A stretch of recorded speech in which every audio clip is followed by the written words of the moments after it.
Got a mansion, a condo, a cabin, I sleep in my phantom.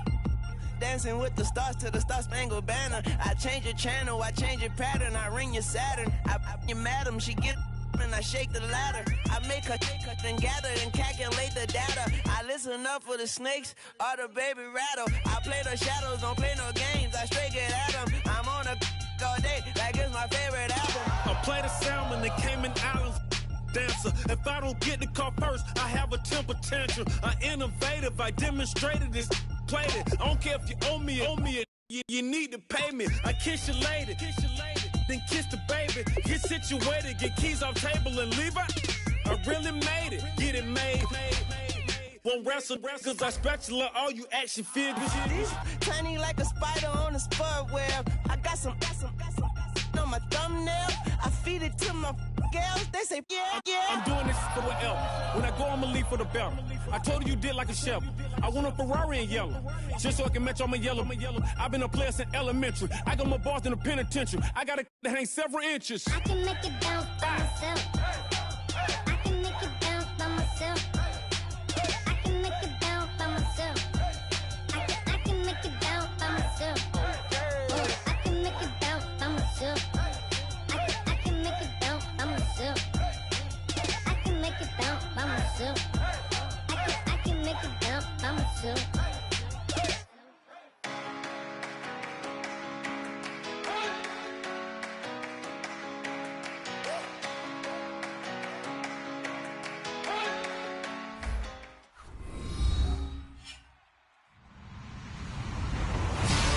Everybody, I'm Larry Ridley, and this is the NFL on EA Sports. We've got a good one on tap today, and there's going to be two quarterbacks ready to get it done on the gridiron. It's the Packers going up against the Voyagers. For the call, let's send you out to the broadcast booth, where we'll join our commentators, Brandon Godden and Charles Davis. Larry, they broke ground on this place in the year 2000, opened it in August of 2002, and it's been the home of this franchise ever since. Welcome to NRG Stadium in Houston. Today, after a crazy opening weekend, it's on to week 2, and we've got a good one here between the Green Bay Packers and the Houston Voyagers.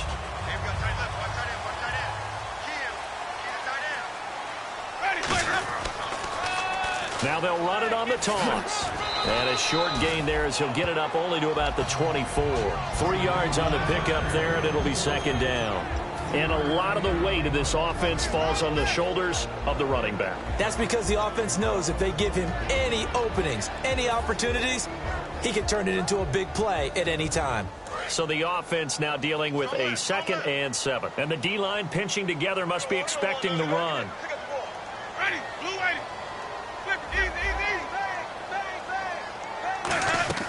They'll run it now out of the gun. And they're able to get this one across the 35. They pick up 12 on the play there, and they move the chains.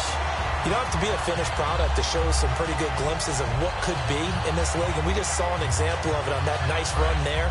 When I looked at him coming out of college, I saw a guy with raw, terrific ability. I couldn't wait to see how he was going to be harnessed and polished up in the NFL. In fact, some people thought he could play a little slot receiver as well as run the football. This guy has the ability to be a big-time player with more seasoning. Well, coaches always talk about finding balance on offense. I don't think you can get much more balance than this. Big-time run, big-time pass. A 1-2 combination. Looked pretty good. How about that? Let's see if they can continue to take that kind of a punch, though. Caught right side. It's Lewis. The completion good for 3, and it's second down. And a peek at the defense for the Packers. Clay Matthews is an absolute force. Multiple Pro Bowls as an outside linebacker. He can swing inside and create the same havoc. 4 down. Let's go now. They'll run it now out of the gun. And here he'll be brought down a little shy of the 35 at the 36. 9 yards on the pickup there, and it keeps the drive alive.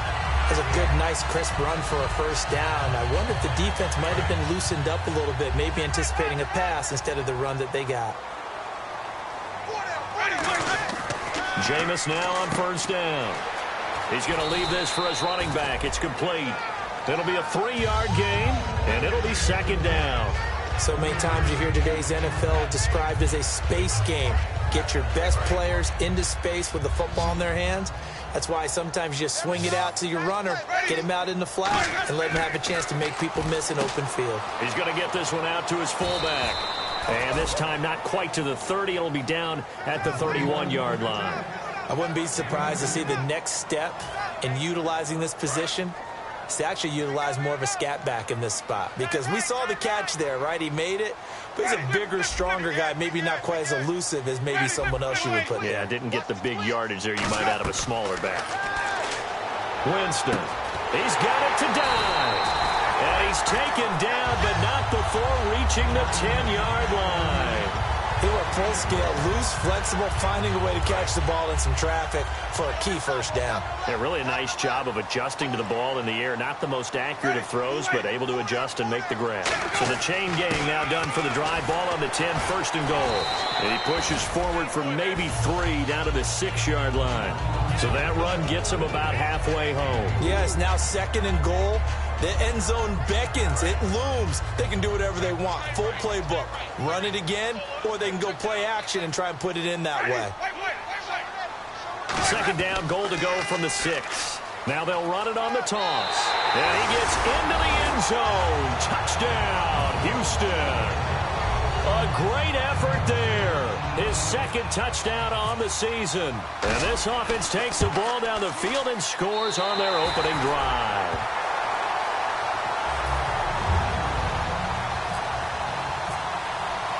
The kickoff unit is out on the field, and they will send this one away. That's fielded in the end zone. And he's up past the 20 to the 22-yard line.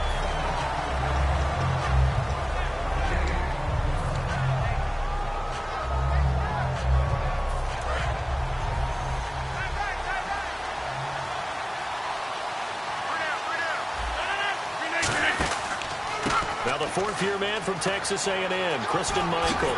And he'll go down right at the 30-yard line. A good run there on first down, and it'll leave them with a 2nd and 2. Offensive linemen love creating space for their guys carrying the ball. But when that guy also breaks tackles and creates extra yardage, they almost feel like he's one of them, and they really embrace him.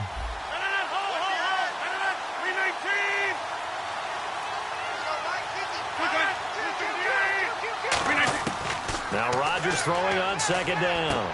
Caught on the right side by Adams. Just 4 yards on the pickup, but that's good enough to extend the drive. I know many people like to throw to the tight end, maybe in a little flexed out position because he creates mismatches with his size. But slot receivers do the same thing with their quickness, their speed, and their route running savvy. Single receiver. Hey, you're on an island over there. Single receiver. Now a play fake here on first down. He finds Randall Cobb with a completion. And a nice gain at 21 yards. Love the call by the offensive coordinator, recognizing the situation very well, calling for the play-action pass, and completing it. Now the offense lining up 1st and 10.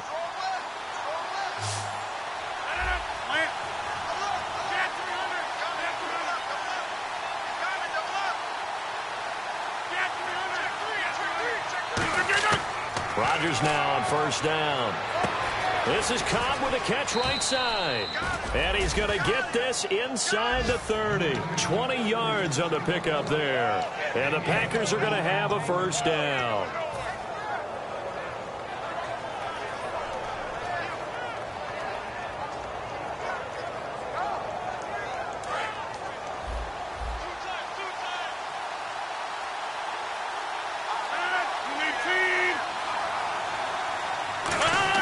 They go play action here on first down. His throw caught at about the 5. And they do get him down, but he's inside the 5 all the way to the 3. And Richard Rodgers makes the grab, and let's face it, it's going to follow him the rest of his career. The Hail Mary he caught to beat the Lions in 2015 in Detroit, Pretty memorable play. Those Lions fans, they just don't like you right now if they heard that. I didn't mean to bring it up to, pull the Band-Aid off the wound there. I was just trying to praise Richard Rodgers. Yeah, they're going to be mad at me. They'll try and run for it with Michael. And he'll take this one in for a Packer touchdown. Christine Michael, his first touchdown here of the new campaign. And the Packers are within an extra point of tying this thing up. It's good, and we're all tied at 7 apiece. So we're right back where we started, all even as the kick's away. That's fielded in the end zone. And he'll get it up past the 20 to the 22-yard line. And now out comes Houston. That last drive, it was a good mix. Run, pass, defense on their toes. And what really helps out in a big way is when you're doing the run-pass mix and everything's working, that means that they're guessing wrong every time on defense. They think you're going to pass when you run and vice versa. I would continue that, and when they finally draw a beat on you, maybe you mix it up a little bit with play action and throw the ball. And will they maintain that balance? Time to find out. It'll be a pickup of 10 yards. And that'll bring up a second in just about a few inches here.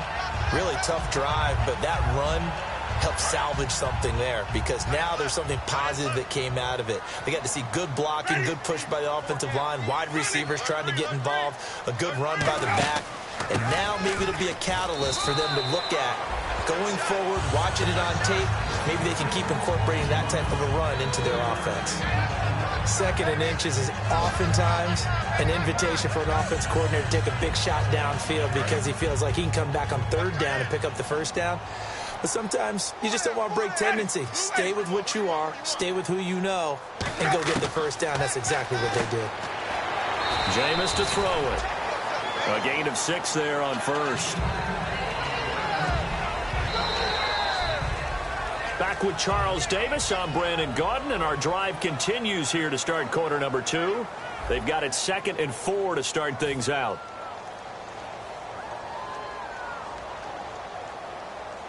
Completed pass play. Now let's see if they go back to the air or to the ground. They'll come out in the pistol. And they'll go with the ground attack here. And he will be brought down at about the 43 that time. Just a couple on the pickup there, and now it's third down. I do know from experience that when you slow down someone's running game, you're not doing the dictating on defense. And guess what? Now you're getting ready to tee off on their quarterback because they have to throw it all the time. But you still have to be alert for the draws and other plays of that nature to make sure you don't get hurt. Throwing, Winston. Finding his safety valve here. That's complete. Give him 10 yards on that one, and that'll earn him a fresh set of downs. Would it be safe to say that as precise as routes are supposed to be run in the NFL, maybe they're not quite as precise in college ball? That's accurate, yeah. And I think we saw a college route in the NFL there. Just find the soft spot, find the dead zone, and find the first down. And that's what he just did. They'll give it to him right up the gut. It's a 6-yard gain on the ground, and that'll make it 2nd and 4. This drive is turning to an extended one, and the guy carrying the ball, he's becoming more like a body blows guy. Every carry is putting some damage on the defense. So after a while, I'm not too sure how many guys are going to want to run up and tackle him. 4 yards remaining now on 2nd down.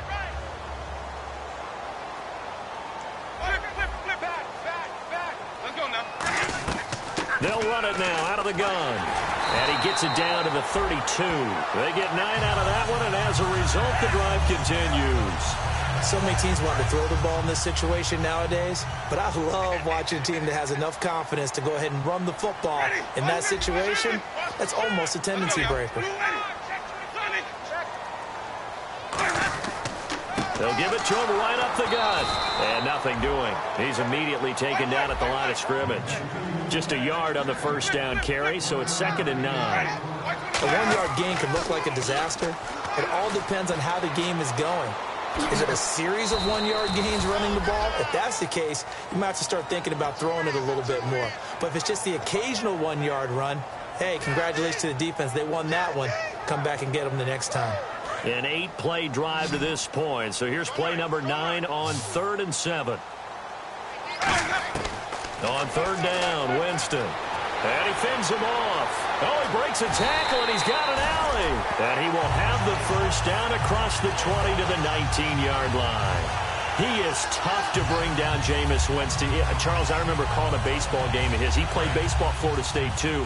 And you saw his legs, tree trunks sprayed in to those baseball pants. I said, how could anybody bring this guy down? And that's part of the beauty of his game because he has that toughness, that thick body. He may not beat you sprinting, but he's real sharp with his mind, and he knows how to get away from people. Love the run right there. And when you analyzed him coming out of college, when you tried to put a grade on him, you saw the flashes while he was in school, but you didn't see the full production. You didn't see the finished product. He's a little bit raw. And he gets into the end zone. Touchdown, Houston.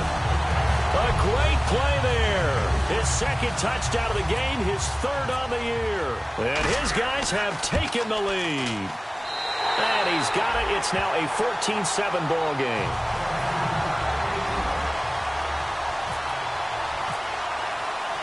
Out is the kickoff unit as they run up and send this one away.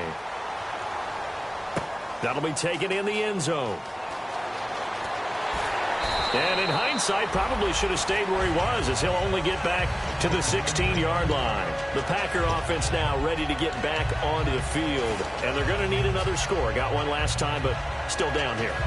When you're playing catch-up, every possession becomes crucial, doesn't it? It's vital. Get back out on the field, punch it in the end zone again. They know it's not easy, but what they do have going for them, they did score the last time. They think they've got a good formula working. And what about the defense? Well, now you're just saying to yourself, okay, we gave up a score last time. What adjustments do we need to make to slow them down now and get the ball back for our own offense? Is it more pressure? Is it more zone? What do they have to do? They're trying to figure that out themselves. We'll see if they can figure that out right here. They'll run a toss play to Michael. And he'll be brought down right at the 30 here. Call it a gain of 7, and it gets him a new set of downs. Well, we always talk about good down and distance, allowing offenses to expand their playbook. Well, 2nd and 2, that means your playbook's wide open. You can run just about anything. But a lot of times, the play caller, he just looks down at his sheet, sees the short yardage runs, and goes to one of those. On play action, Rodgers. He's going to flip one out here to his running back. It's a gain of 11 yards that time, and it produces a new set of downs. And at his size, he's a smaller back. You can get him the football. He can kind of get lost, make someone miss. It's good for him. Yeah, it's great for him. I like what you said there. Sometimes he gets lost in the traffic a little bit, but get him out in the open field into some space. That plays to his strengths the best and keeps him out of it where all the big boys are, you know, make someone miss in the open field. On the ground, it's Michael. And some room to maneuver. And he goes down, but not before getting this inside the 25. Now, hang on here. Timeout called by the defense. They'll have 2 remaining as we step aside here in this second quarter.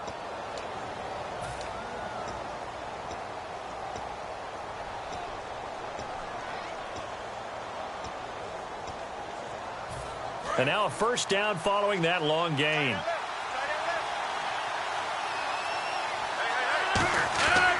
On 1st and 10, here's Rodgers.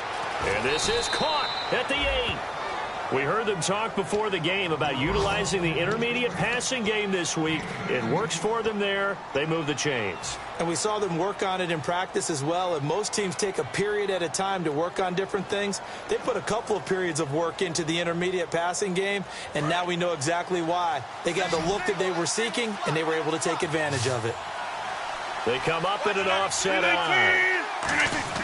Throwing is Rodgers. And it pops free. The collision there jarred the ball loose and brings up 2nd down.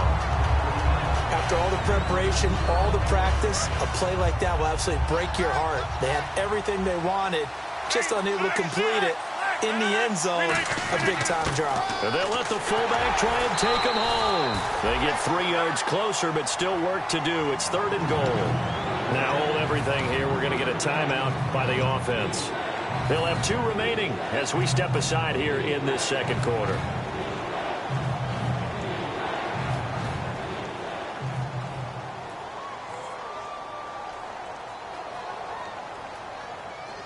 They're knocking on the door as they come to the line here on 3rd and goal from the 1. Rodgers to throw on 3rd and 1. He dropped it. Couldn't hang on in the end zone. So no 6 points, incomplete. Now Mason Crosby for the Packers field goal try. From the right hash at a bit of a tight angle. And the 10-year vet knocks it through the goalpost. And they'll cut the lead back down to 4 now at 14-10. So it's an old-school extra point, but certainly a disappointment that they couldn't get 6. Yeah, when you see 19-yard field goal in the box score, you kind of shake your head. But their head coach decided 3 was enough. Oh, he bowls over it. And he's able to get it across the 20, but not by much, as he's marked down at the 21-yard line. And now out comes Houston. And it's a unit last drive that did it all on the ground, Charles. And they controlled it from the interior. Big on big, right? Offensive lineman versus defensive lineman. But you know, in order to keep the football moving downfield, other people have to get involved as well. Your wide receivers, your tight ends, lead runners, anything that you have possible to get in front and keep the ball moving. And now the defense may be looking out for a pass coming up. We know it's not an easy job to go out and catch passes when people are trying to tackle you and knock the ball away. But the bottom line is, that's a pass he's got to have and a pass he should have caught.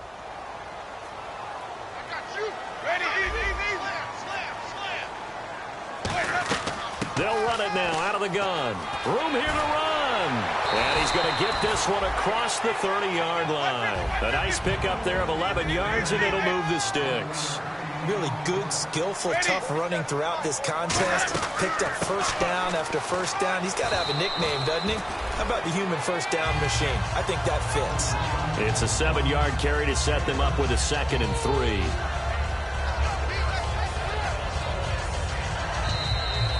Two minutes remain here in the first half. We're back to Houston after this timeout.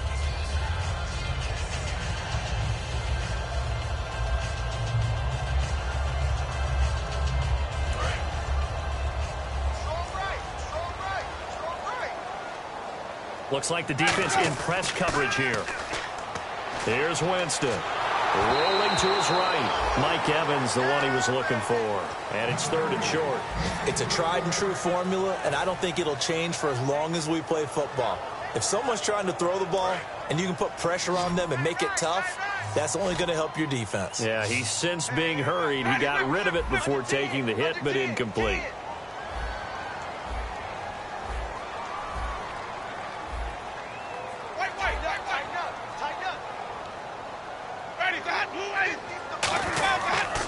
And they'll go ground game here with a tailback. Call it no gain there, and it leads to a 4th down. And now the Packers going to take another timeout. So that means they're down to 1 remaining here as we head toward halftime. On 4th down, here's Brian Anger now to kick this one away.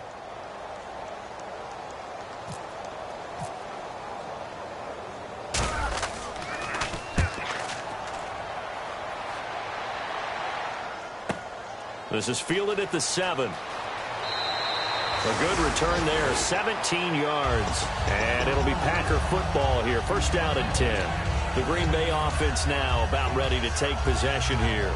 And last time they got 3 points, but it was a chip shot field goal. And when you go to the sideline after a chip shot field goal, maybe the offense not too happy.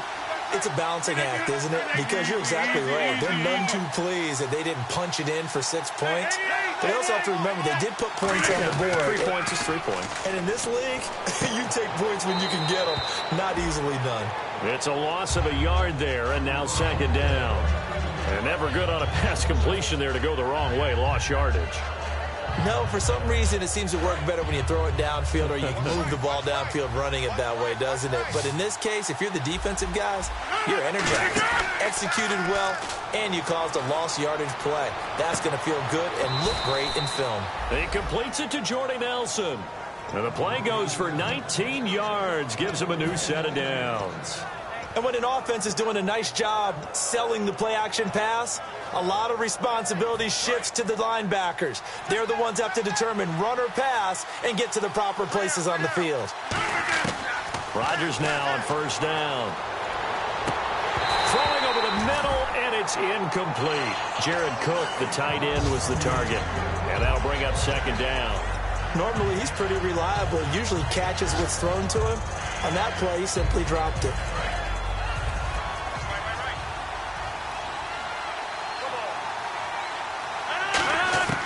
Rodgers will try again on second down. And complete right side to Cook. And he goes down, but not before getting this inside the 25. There will always be a place for methodically marching the ball downfield. But when you can pick it up in big chunks and strike like that, have explosive plays, that's often the difference in winning and losing. Those types of plays that can knock a defense off balance, that'll drive a team towards a victory. Throwing for his running back, and he's got him complete. It's a really nice 15-yard pickup, and now it's 1st and goal. And quickly, they get to the line. Rodgers now on 1st down. This will be caught just inside the 10. 5 yards on the catch there, brings up 2nd down. When you see zone defense and you know you've got a drag route on as your primary call, you've got to be really careful as a passer about how far you let your guy go because he might wander into some tough coverage.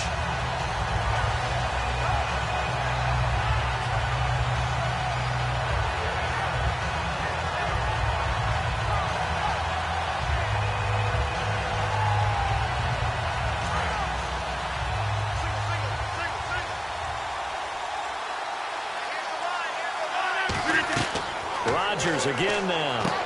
This will be caught just inside the 10. And he's able to get it down to the 2-yard line. Give him 3 on the screen. He couldn't break free, and it's 3rd down. So many things have to come together just right for a screen pass to break for big yardage. The blocking, the timing of the pass to the runner, everything has to fit together just right. But on that play, the defense was able to disrupt things and hold it to a short game. So a field goal here, they're still down, but they put a dent into that lead before the break. And that's got to feel good because now they've seen that they can put some more points on the board, and that gives them a whole second half to get back to where they want to be, and that's in the lead. And now out comes Houston. And you got to think, if this is anything other than just taking a knee, I'd be very surprised. Yeah, they've got enough to talk about at the half. Why do anything else? Just get out of there. Now a play fake here on 1st down. He's going to go for a big play downfield. It's incomplete. Took a shot, couldn't connect. So a very tight first half. We had to break in a 1-point game. As we send you on over to Orlando, where we'll check in with Larry Ridley. He's got our EA Sports halftime report. Larry, both teams appear ready for the fight ahead, and we resume action here in quarter number 3. That'll be taken in the end zone. Pretty good return here. He'll be stopped just shy of the 25 at the 24-yard line. Now trotting out there, the Packers getting ready to go. They're close game, but they're going to need to do a little bit better probably here in half 2, no? I would agree with that totally. I would guess it in the locker room. They talked about cleaning up some of the errors, but overall, I think they wanted to be positive with them. Guys, we're right there. Just not playing as well as we need to. Let's pick it up, and we still have a chance to win this game. Yeah, they do. We'll see if they can pick it up.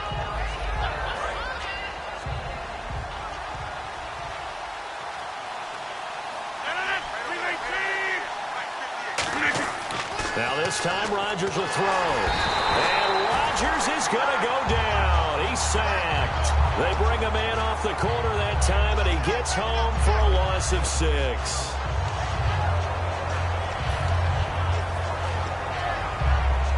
So a ways to go here on 3rd and 10.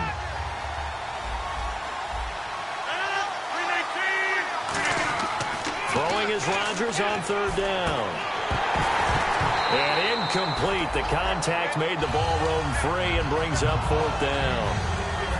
Here's Jacob Shum now as he's on to punt for the first time this afternoon. But no second guessing the call here. It was 3rd and long, so throwing the football was probably the smart play to try and pick it up. But they don't get it, and now the defense goes off the field feeling pretty good about themselves, gaining some momentum as they force them into a likely punting situation. Nearly a huge return, as it is. Still a very good one. 24 yards. And the offense will come back onto the field for the 1st and 10. Now we take a glance at the offense as they work their way back out for their first possession of the second half. They were able to get the ball back here, didn't surrender any points. Now they'll look to add to that lead. Now, how about the boost the defense gave them? Going right out on the field, shutting them down, not giving up any points, and turning the ball back over. They want to do their part now and show them a little respect and some gratitude by scoring some points. And to get a little more cushion. They'll need to get the play off quickly. Shift together here from the D-line. Now Winston. Caught right side. It's Lewis. And he'll be taken down, but not before he gets into enemy territory. I think that's a big pickup for a first down because when you run a drag route against zone, you're sometimes asking for trouble because you might run into a defender. Yeah, well, there they ran into a first down. Executed it to perfection.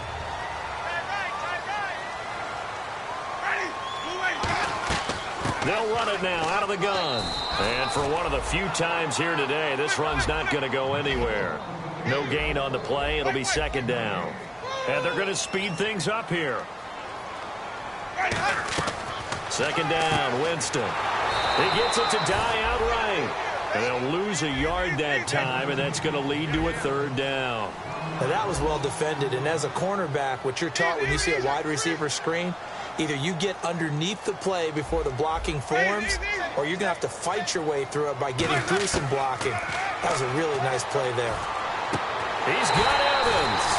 And he's able to pick up the first before he's taken down at the 27. But we're used to seeing the guy that you consider the number one receiver double covered. But how about this guy? He's double covered and finds a way to make the play for a first down. That's how you increase your Madden rating, right? No doubt about that at all. And you know something? I think we'll hear about that from him soon. Sims down to the 25. Give him a couple on the carry there. 2nd and 8. That's a good play by the guys on the defensive side of the ball. Held him to a gain of 2. And that changes the playbook a little bit now for the guy calling plays. 2nd and 8. Now he's got to probably think about going to the air instead of maybe staying with the ground game.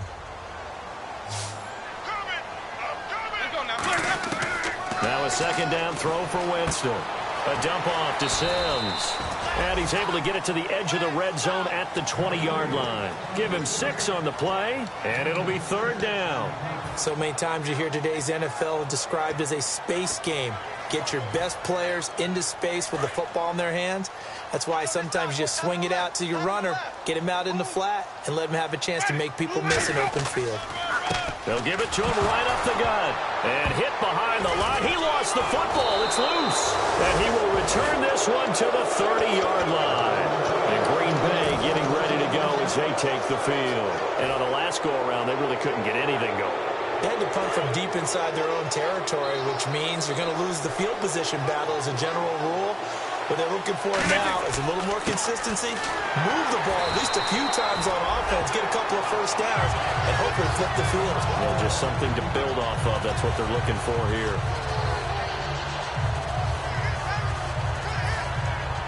And the offense behind the chains here a touch on 2nd and 11. Rodgers to throw on 2nd down. Finding his safety valve here. That's complete.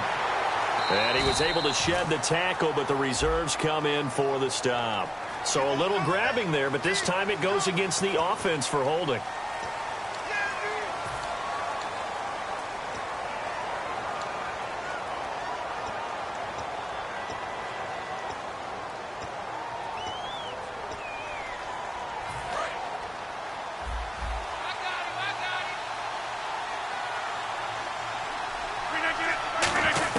On 2nd down, here's Rodgers. In the middle of the field, he's got Nelson. It'll be a pickup of 15 as that'll lead to third down. An ex-teammate used to tell me all the time, I hate experienced quarterbacks because no matter what, you really can't hide what you're doing. And I think that right there, he knew right away where the blitz was coming from, where his primary guy was going to be, and he ended up going to a secondary target for a nice game. I was just going to ask you, that wasn't the primary target. He's so good at that, isn't he? I think he knew right away that he wasn't going to get to his primary guy. I think he read that as soon as he got to the line of scrimmage, knew where the pressure was going to come from, and said, I know how to beat that, and that's what he did. He's such a good route runner. Shows it there on third down. Very proficient and a good pass. And you know what I've observed over the years in the NFL? The better a route runner you are, the more confidence your guy's going to have in you to go to you in important times because he can trust you being in the right spot, and they connected there and picked up a first down. Well, I think we know by now that every run is not going to be broken and get all the way to the end zone, but these short ones still have their value. You can still set up your play action and throw the football. You control the clock because you have the ball and they don't, and often the physicality sets the tempo for the game. Here's Rodgers. Oh, he dropped it. They were looking for him in the middle third. He couldn't catch it. Now third down. And he's certainly not a guy that drops that football very often. Indeed, because that's a bit of a surprise. I know he's in the middle of some traffic and people, bodies all around him, but he usually has the focus to haul that one in. And now on third down, they'll need to get it to the 36 to pick up the first. Throwing is Rodgers on third down. He's going to flip one out here to his running back. And the stop here will come at the 38-yard line. It's a gain of 7, and that's going to make it fourth down. So much about offense is what you call hidden yardage. You know, you throw the ball to someone, they catch it, and then they can make a big play. You know, they create a play, run after catch. They did a really nice job there of limiting that and keeping him from a first down. Yeah, stopped him in his tracks. And that'll hit in the end zone. Much too much leg there. That'll be a touchback. And now out comes Houston. And they'll be looking to atone for last time's mistake of fumbling inside the red zone. Certainly they don't want to do that again. And so much emphasis placed on red zone offense. I mean, you have periods devoted in practice just for that because everyone knows how vital it is to put points on the board when you've entered that part of the field. And to come away with nothing, that's difficult for a team to handle. Difficult, and now we'll see if they can make it less difficult on themselves on this drive. A solid run on first down. Gain of 7 leaves them with a 2nd and 3. And third quarter here, you've got the lead. This is where that strong run game can really benefit you. Stayed in bounds there, kept the clock going. I like all the points you just made there. And if you throw the football and it's incomplete, now you've stopped the clock and you've helped out the guys on the other side of the ball. So keep it in the hands of those runners. Keep moving it. Keep grinding clock. They'll give it to him right up the gut. And for one of the few times here today, this run's not going to go anywhere. They'll lose a yard, and it brings up third. They're going to hurry back to the line now. To throw is Winston. They'll roll him out right. He can run for it, and he will. And he'll avoid the tackle there with a slide. A gain of 8 and a first down. We just saw a nice example of why teams often bring in baseball guys to teach quarterbacks how to slide in key situations. You want to protect your franchise guy. Make sure he doesn't get hurt. He did exactly that on that play. A perfect slide to avoid the big hit and pick up a first down. Now Winston. He goes left side, and he has dive. 17 yards is the pickup there for number 17. Well, it appears that they read man defense and went to the out route, and what you have to do on that one is the receiver's got to make sure he works the defender towards the middle of the field to give himself space to cut to the outside and have that ball delivered with good timing, and they got it done.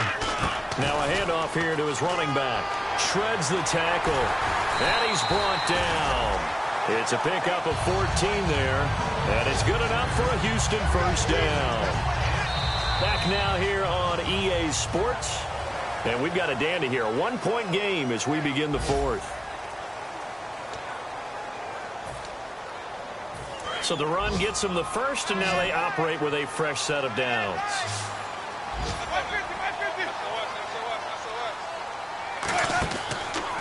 They'll give it to him right up the gut. And a short gain down to about the 33. So holding by the offense, and maybe now got to shift up what you want to do on the playbook. Yeah, definitely. Change what you're doing in the playbook, but boy, the advantage shifts to the guys on defense, doesn't it? Longer yardage situations, they often become bolder.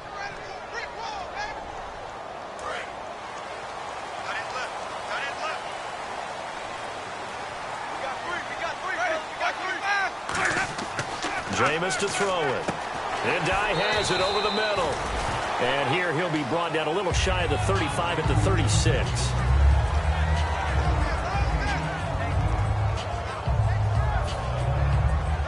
So now 11 yards to go for this offensive unit. It's second down. Now Jameis on second down. And he whips that one incomplete there. And there's a good opportunity to just went awry there. A drop pass. I guess that's why they call them running backs and not catching backs. 7th play of this drive coming up, but a long way to go on 3rd down. They'll run it now out of the gun. And he'll go down at the 28. 9 yards on the carry there, but it'll be 4th down now. And that looked like some pretty easy yardage there right up the gut. And he's a guy that has some height to him. So when you don't have to drop a shoulder or create or get through contact or trash, makes it a lot easier to stay upright, see the field, and make a run as we just saw there. So they get the 3 here, but you wonder whether that's going to be enough. Yeah, I mean, you've now made it so they need a touchdown rather than a field goal to catch them. But you're right. If they'd gotten 6 out of that drive, this would be a much different game. That'll be taken in the end zone. And the decision to bring it out is going to cost him about 7 yards all told as he's taken down back shy of the 20. And Green Bay getting ready to go as they take the field. And a tight game after punting last time. See if they can get something going on this drive. As they head to the field now, with the game this close, you've got to feel there's a sense of urgency for them going on offense right now. But they have to do it without letting panic creep in and affect their play. Rodgers now on 1st down. And incomplete as he was knocked as he threw it. And it took the ball off course. Well, any caused incompletion is good for a defense. But when you add to it that you get a little hit on the quarterback, knock him to the ground, make him think a little bit, hopefully knock him off his game, especially in a game of this magnitude, this tight in the 4th quarter, got to feel pretty good as a defense. To throw, it's Rodgers. Throwing for his running back, and he's got him complete. And he'll go down just shy of the 25 at the 24-yard line. I know most of the time when the ball's in the air, you're thinking wide receiver, tight end, but running backs, they can be a big part of any passing offense nowadays.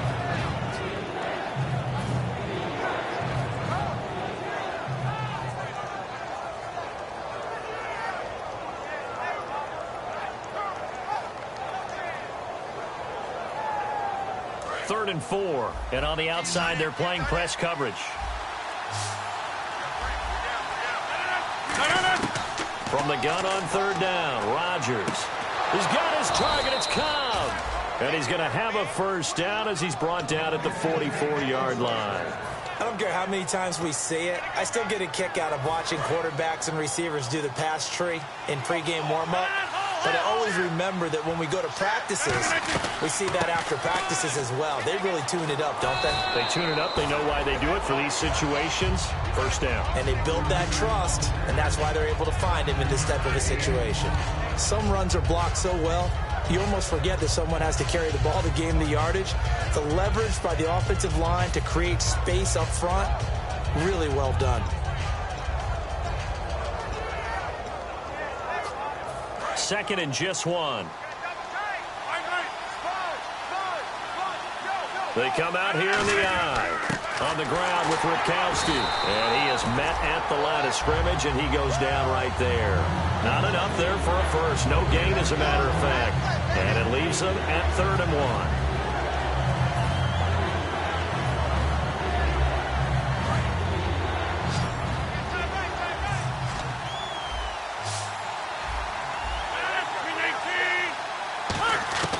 Rodgers to throw on 3rd and 1. And he takes a shot on the release as this will be incomplete. Well, that plays a statistic that's going to go on the defensive team stat sheet. Won't necessarily reflect in ours, right, the overall game sheet. But you and I know that they keep count on pressures, hits on quarterbacks, all those things, hoping to increase that throughout the game. And here we are in the 4th quarter, and they got a big one. Yeah, it's such a close game, a very big one.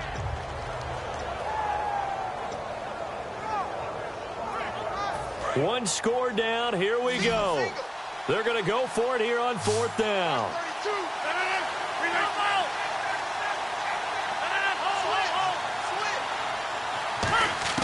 Now Rodgers got to have this one.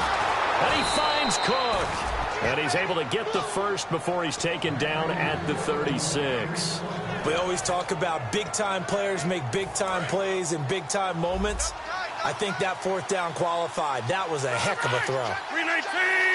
319! They'll run it now out of the gun. And he is going to lose yardage here. It's a loss of 2 there, bringing up second down. Frankly, Brandon, we're talking about things I'm not sure we ever thought we'd talk about in the NFL, and a lot of that is the speed at the linebacker position. A lot of these guys in college, they were safeties. They moved them up to outside linebacker to combat the spread offenses, and now we're seeing it in the NFL. Those same guys using their speed to make plays in the backfield, similar to that one. It gets it over the middle to Cobb. 17 yards on the pickup there. The drive will continue. It's a first down. And he was able to find a very soft spot in that zone coverage. I love that term, Brandon. That soft spot where you find the open area, set up, and catch the football before the hard collision comes afterwards. Watch left, watch left. Tight end to left, Rodgers now on first down. Caught left side by Cobb. And brought down, but not before they get it inside the 10 to the 7. A solid pickup of 13 sets them up first and goal. Well, if you do read man coverage, Brandon, the drag route's a pretty good one to run against it because you're running away from people on it. From the gun, it's Rodgers. His pass caught at the 4. That throw good for 4. It's second down. Now defensively here, we're going to get a timeout. It's just their first. They'll be down to 2 remaining as we step aside here in the fourth quarter.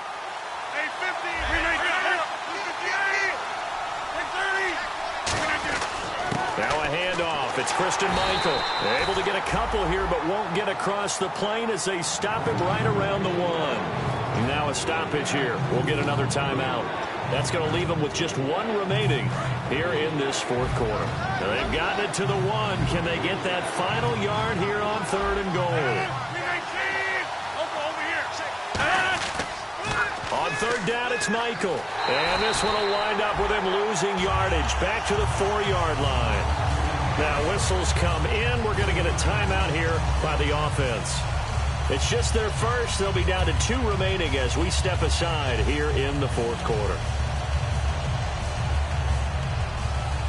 Likely the play of the game here, trailing in the final quarter and going for it on fourth and goal.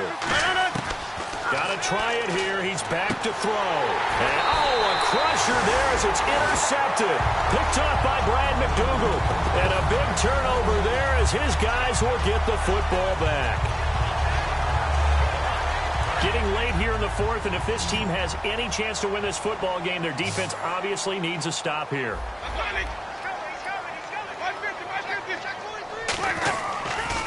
Now they'll run it on the toss. And he'll take it ahead to the 28-yard line. Just what you want on a first down run. Call it 8 yards, and it's second and 2. Well, they'll take that every time with a lead, first down, fourth quarter, getting 8 yards. You love that. They will take it, and you have to ask the defensive guys, why did you give it? I mean, you know the situation. You're down, have to stop them, have to get the football back, but 8 yards on first down puts them back on their heels. Second down, Winston. And Blake, the tight end's got it. And they're able to get this one across the 35. Time for a break. We're back to see what happens after this.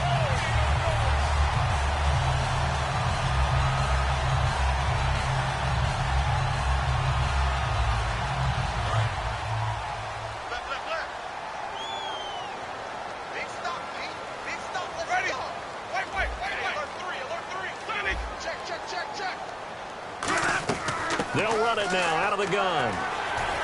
And getting this just shy of midfield, they'll spot it at the 49. It's a 10-yard pickup, and it moves the chains.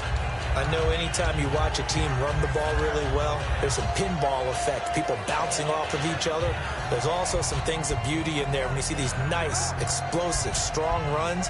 And this guy, he knows how to carry the football really well and continually wants the football. Why? He knows his offensive line's going to give him great effort, and he gives great effort himself to finish off runs. Now they'll run it on the toss. 2 yards on the pickup there. It'll be 2nd and 8. Partner, we know today's NFL is really built around the guy throwing the football. But these short runs, they still pay dividends because they can take their toll on a defense, and they can add up as the game goes along. You control the clock, you control the ball, and that way you often control the game. It's a short one here, complete to the tight end. And he's brought down. 12 yards there as they move the chains. So much goes into a successful play, doesn't it? How about that play action there, freezing the defense just enough to bring the tight end free downfield for the completion.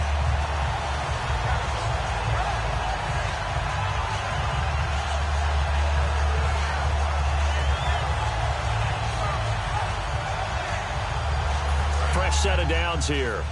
Possible run anticipation here as the D-line sandwiches together. They'll give it to him right up the gut. And for one of the few times here today, this run's not going to go anywhere. And now the Packers going to take another timeout. That'll leave them with just 1 remaining in this 4th quarter of play.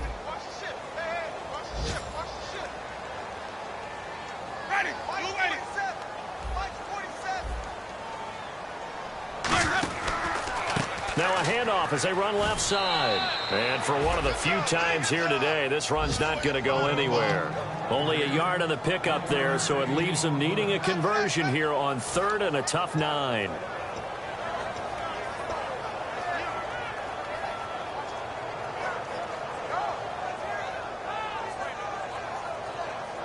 Now play number 7 of this drive, but it's a tough 3rd and 9. They'll run it now out of the gun.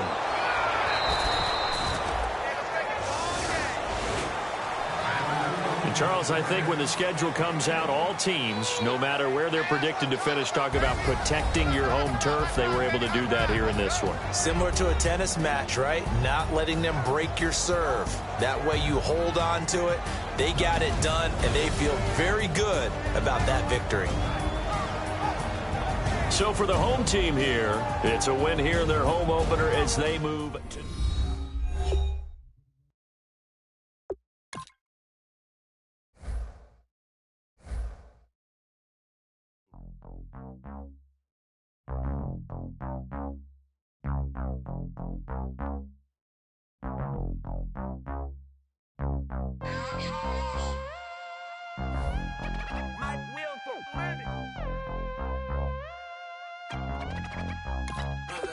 We set the roof on fire. We set the roof on fire.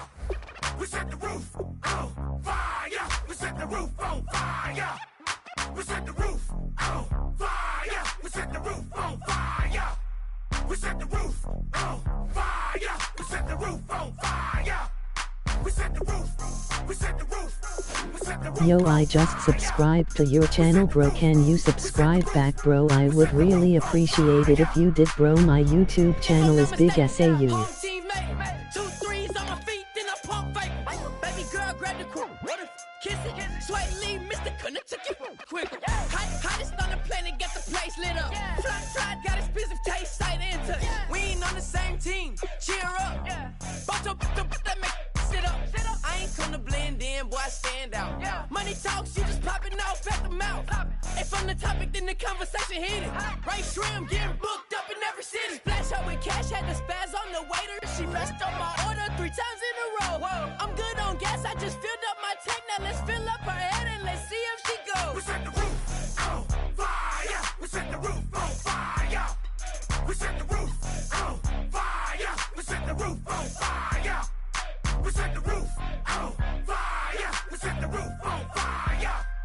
We set the roof on fire. We set the roof on fire. We set the roof. We set the roof. We set the roof on fire. We set the roof. We set the roof. We set the roof on fire. So bad, swimming in my bed.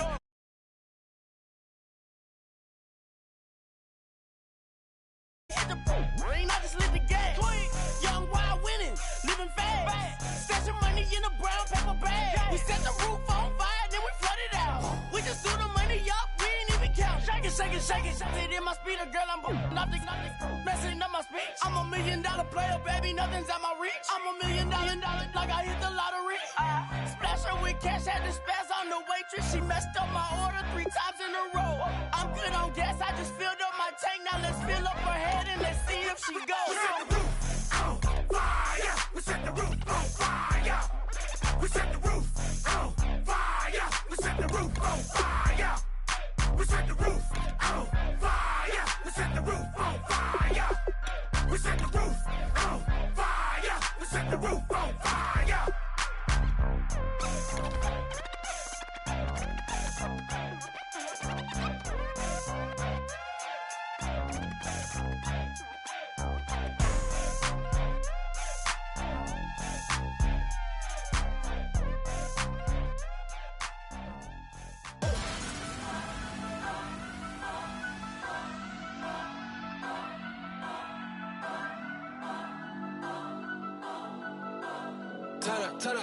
Turn up.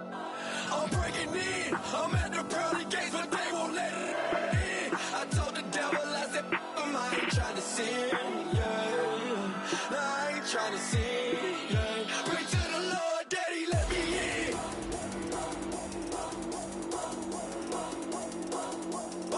I'm breaking in.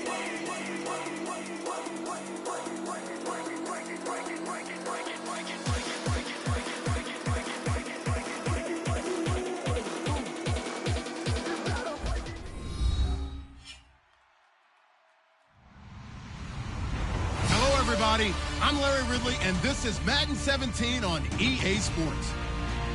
Anticipation is mounting for today's game, and we've got 2 quarterbacks looking to make an impact. It's the Cardinals going up against the Giants.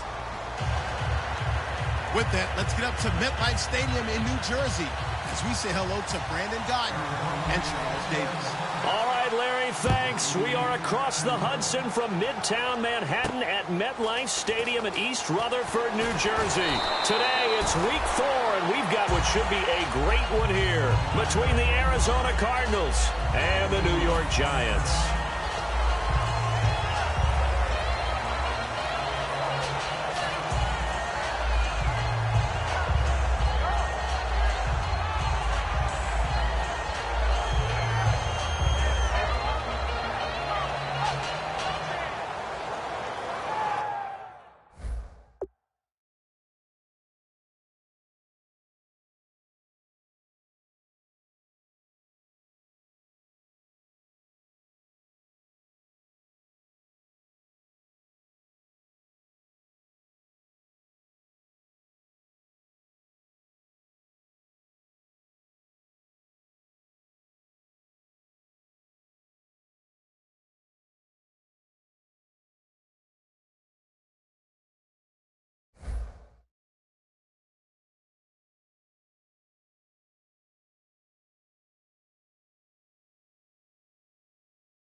And now here's a carry heading left. And he'll get this one up to about the 39 here. Give him 9 on the carry that time, and they're set up with a 2nd and 1. First play of the drive, let's give credit all around. Excellent blocking, but the guy carrying the ball, he was the finisher. A really nice run. 2nd and very short here, less than a yard. And they'll try the ground game here with the running back. He can muster only a yard there, and they'll be left with a 3rd and very short. The New York Giants offensively, their starters, and one guy out wide to take a look at, Sterling Shepard. A really mature man in every way coming out of Oklahoma. Personally and professionally, you can play him out wide, play him in the slot. He can return punts for you. He's a dynamic playmaker. A gain of 11 and a 1st down. And Brandon, from our time in college football, where receivers weren't running the traditional NFL route tree, one thing they did learn find open areas, find soft spots, and set up and catch the ball. And I think we just saw that there. Yeah, we saw that indeed, picking up the first. Finding his safety valve here. That's complete. Give him 3 on the play, and it'll make it 2nd down. And the 11 defensive starters for Arizona. Deion Buchanan was drafted as a safety, but makes many of his plays as a linebacker in their scheme. Let's go! They'll run it now out of the gun. And he's going to be met at the line of scrimmage and taken down. Officially no gain on the play, and they're left with a 3rd and 8. And as a defensive end, getting off the ball quickly, swarming to the football, making a tackle. That's what we saw right there. Yeah, and that's what their job is. And really, a lot of the time, they have to throttle back a little bit in the run game because you know those defensive ends, they're like in a sprinter stance. They're just headed straight for the quarterback. That was good recognition on that play to hold them to no gain.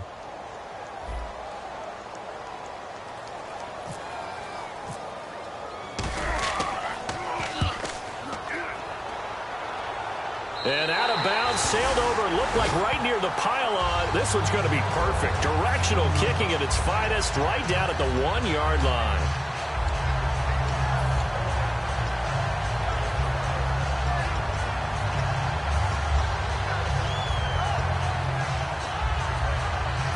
And not great starting field position here for the offense.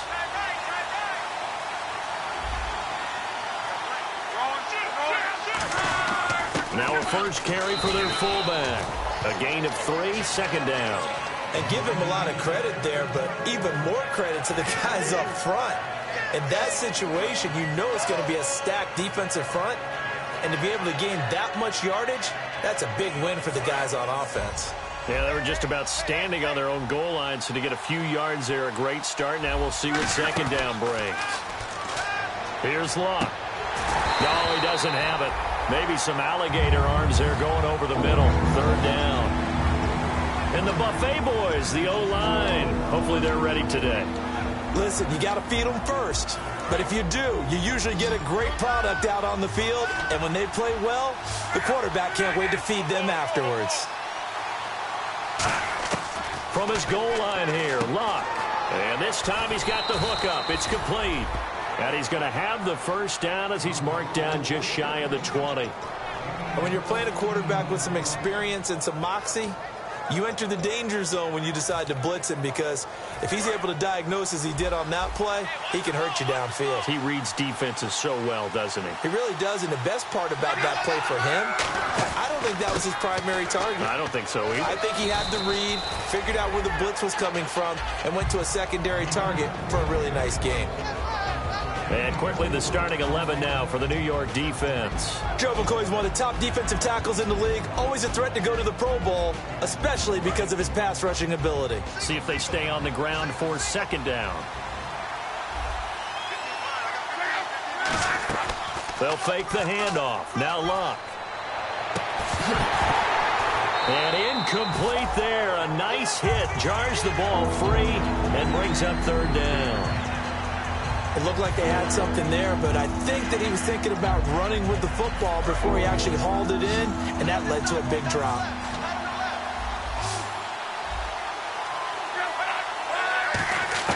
Throwing on 3rd down, Luck.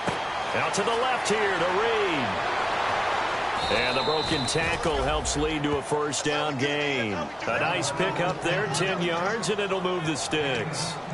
When you execute a drag or a crossing route really well and give them a chance to let it develop a little bit, you can gain some significant yardage hitting your tight end on that one. On 1st and 10, Luck. Firing quickly here, and that's complete. No gain there on the completion, 2nd and 10. And that's when it's fun to play defense. When you're able to diagnose a play right from the beginning, get all your guys to the football, and spill the play, that's when you have a lot of fun playing on that side of the ball.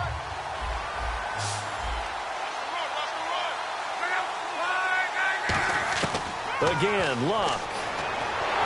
And incomplete. That one was intended for John Brown. And it's 3rd down. They got pressure there and only rushing 3. And there's a defensive coordinator right now who is celebrating not just getting home with 3 there, but realizing if that's the type of pressure he can get in the entire game, then his pass defense is going to be excellent. You're dropping 8. Where are you going to go with the football? Here comes the 8th play of the drive, and they need a full 10 yards on 3rd down.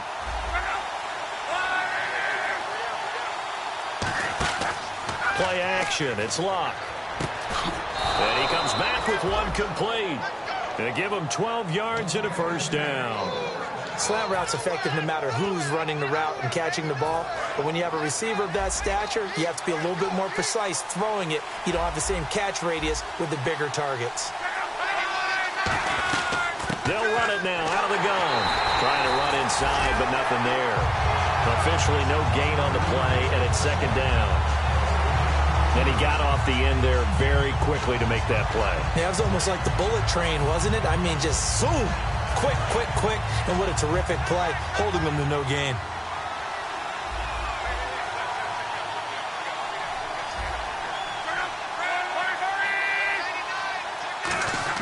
To throw on 2nd down is Locke. And he's got his man out of the backfield. That's complete. And a nice gain of 21 yards. As far as I'm concerned, Andrew Luck can do it all. I mean, he's an underrated runner, toughness in the pocket, strong and stout. But let's face it, the money, that comes from his arm. And smart. Valedictorian of his high school class in Houston. Now a hit, and Locke lost the football. It's out. Plays like this where the ball comes free, it's often unusual for the team that lost it to get it back. Because this is the quarterback. The ball gets away from him. Everyone else is trying to execute what they're supposed to do on offense. They're usually looking in the other direction, downfield, or have moved away from him. In this case, though, a teammate is able to come up with the ball. They'll run it now out of the gun. And a short gain there down to the 37-yard line. 4 yards on the pickup there, and now they'll have to contend with a 3rd and 13.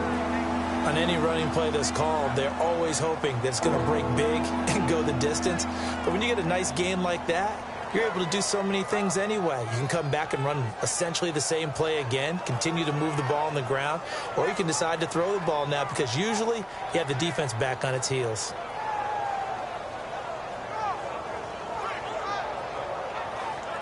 And this will probably be the last play of the quarter.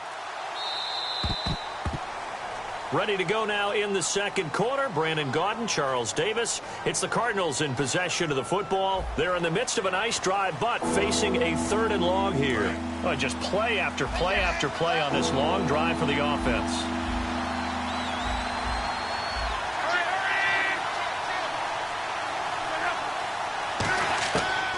Third and long, it's Locke.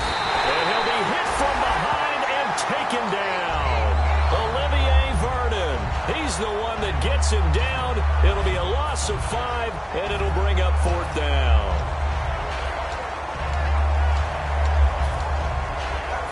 So coming on now is the field goal unit. They're going to try for 3, and he'll need all the leg he's got here.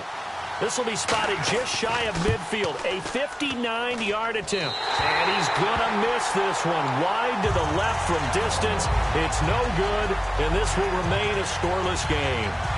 So an empty possession there. What do you think went wrong, Charles? Well, it looked like maybe the plant leg might have given way just a little. And when that happens, guys have a tendency to pull through the ball to compensate.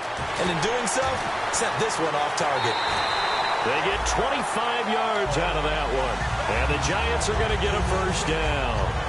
I know exactly what's going to be said about that play from the defensive perspective. What's that? That's why I tell all you guys we need more than one tackler to the ball. He broke the first tackle. Luckily enough, there are more people there to get him down.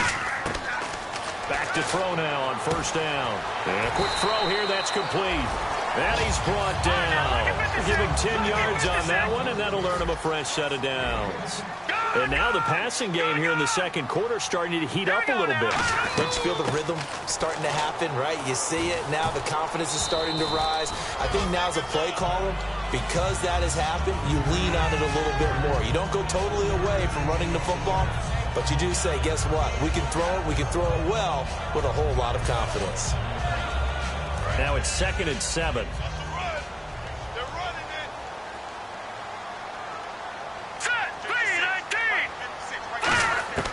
From the shotgun, he'll look to throw. Flushed out right.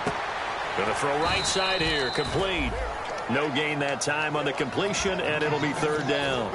A little risky there when you roll out of that pocket right like he did. You complete the pass, but you don't get anything out of it. But how many times have we seen when a quarterback exits out of the pocket, doesn't matter whether they go left or right, the defense loses its leverage, right? There's a little chaos back there, and receivers come open. Great discipline on that play. They didn't let that happen and held it to no gain. Looking to jam the receivers at the line here. Press coverage look defensively. And he'll fight his way down right around the 12. Just a yard on the run there, and that's going to bring us to a fourth down. So the Giants now are going to turn it over to their field goal unit. And Parkey's kick is good.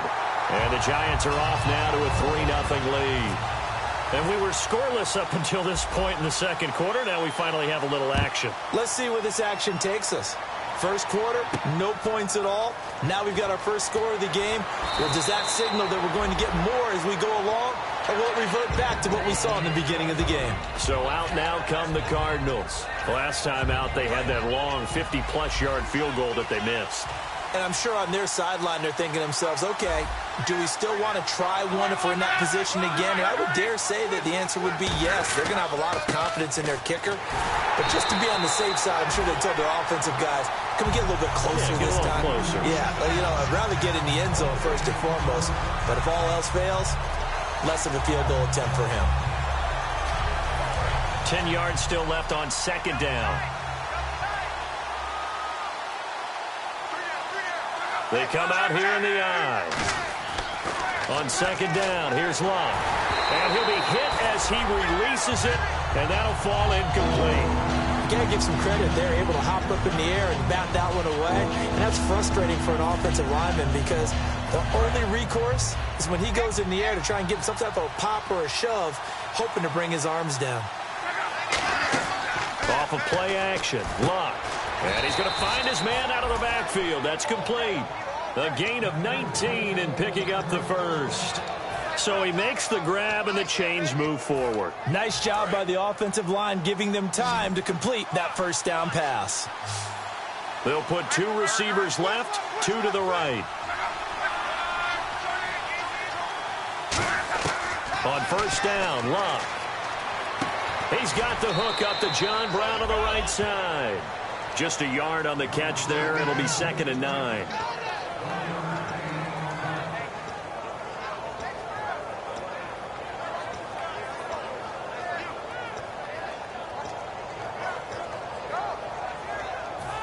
Second down now after the pass completion.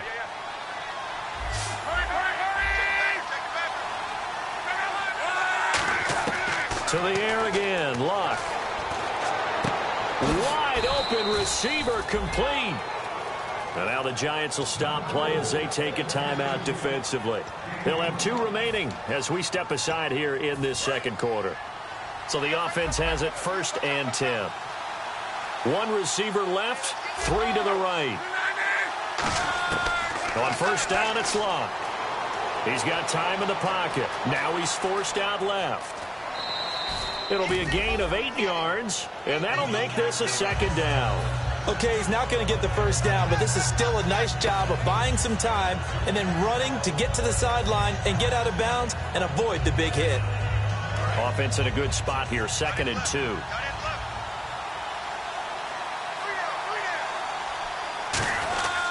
They'll give it to him right up the gut, and he'll get him inside the... And now the Giants, they get the officials' attention and take another timeout. That's their 2nd, so they'll have 1 remaining here in this second quarter. We'll be right back.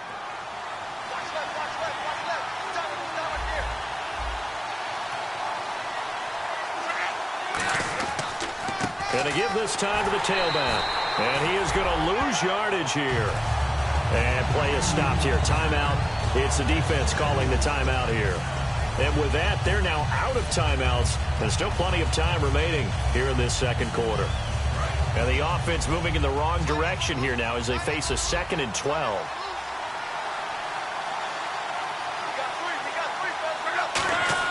They'll try the air now with Locke, eluding the pressure right. And here he'll get it down to the 7. Give him 9 on the play, and they're going to face a 3rd down. Well, he did a nice job keeping his eyes downfield, waiting for someone to get open. But once the pressure forced his eyes down to see the rush, it was time to make a break for it.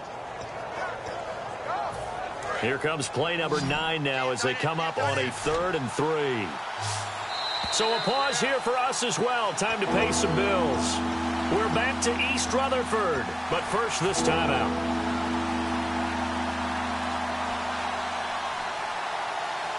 Here comes play number 9 now as they come up on a 3rd and 3.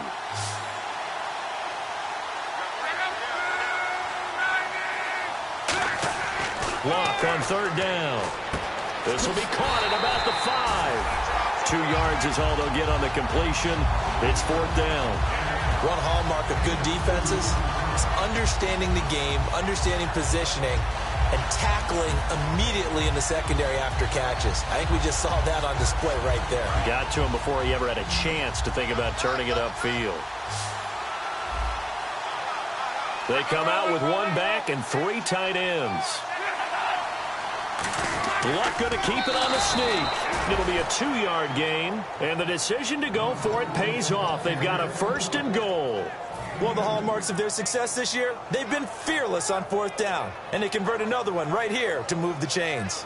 And now for the offense, this is play number 11 here on this drive.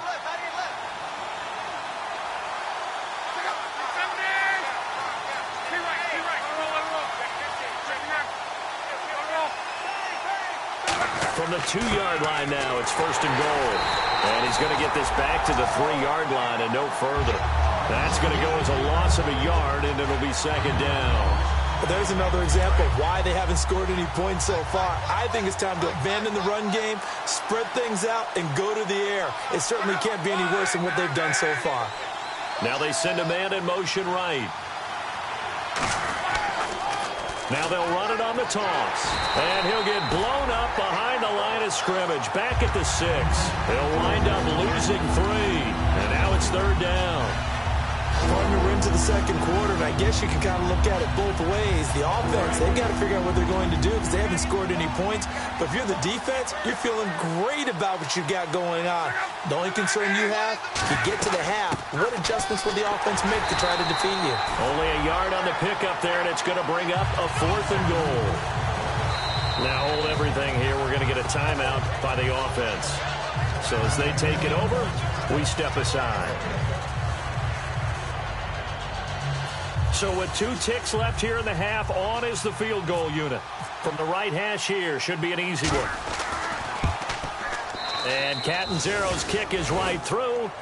So we've reached halftime in a low-scoring affair, just a pair of field goals. 3-3 is our score. As we'll send you down the coast to Orlando, where we check in with our friend Larry Ridley and the EA Sports Halftime Report. Larry, so both teams have their marching orders, and we'll get going again here in quarter number 3. This one fielded at the 5. Solid return, pretty good field position. They'll start at the 32-yard line.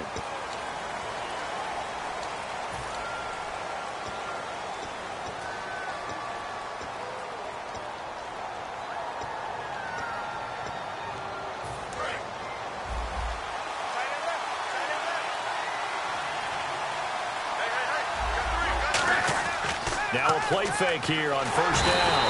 In trouble here, and down he goes. Back at the 8-yard line. Derek Wolfe in there to drop him, and it'll be a loss of about 8.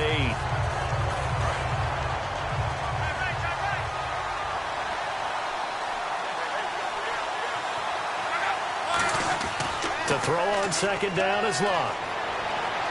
Going right side here, and that's complete. And now off to the races down the right side. Touchdown, Cardinals. Their dangerous wide receiver, 91 yards. And the Cardinals have taken the lead. So from back deep in their own territory, all the way into the end zone, do you think they expected to score on that one? I'm not sure they expected to score, but they also showed that they're not averse to taking a little bit of a risk there, right? Taking a chance, because the normal call is take care of the football, run it, be safe. Instead, they put it in the air and took a gamble, and it paid off in a big way. That wasn't an analytics call. That wasn't a fantasy guy's call. That was like a video game call right there. It was a little bit of a video game call, but it worked.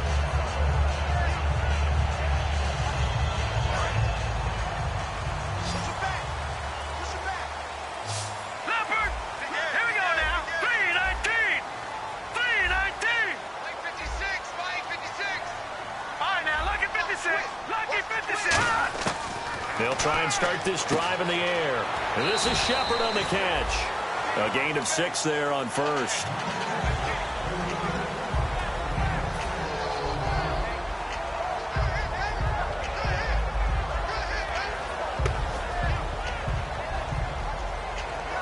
So the offense readies for a 2nd and 4.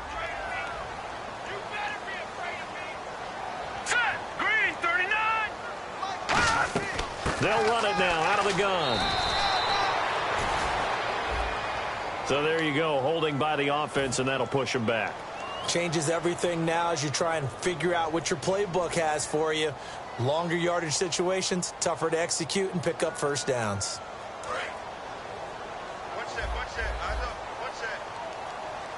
They'll come out in the pistol. And the wideout in motion.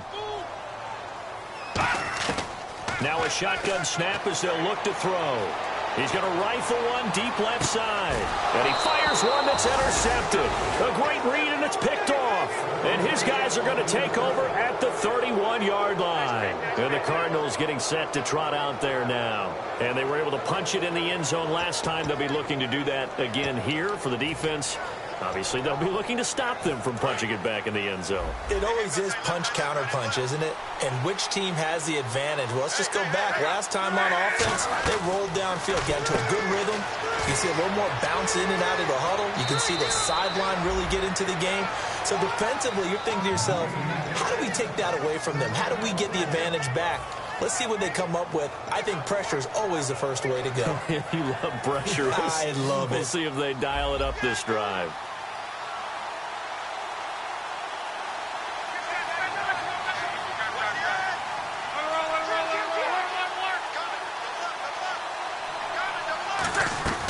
They'll run it now out of the gun.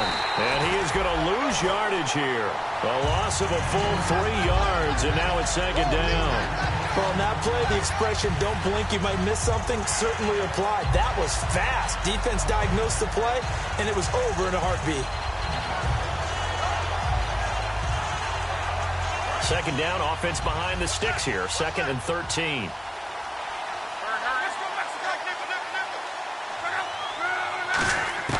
Here's Luck now on 2nd down. And the hit jarred it loose. It's incomplete. After watching him drop that slant, I can hear my old coach's voice ringing in my ears right now. You can't run with the ball until you catch it. Trying to get those rack yards before he secured it.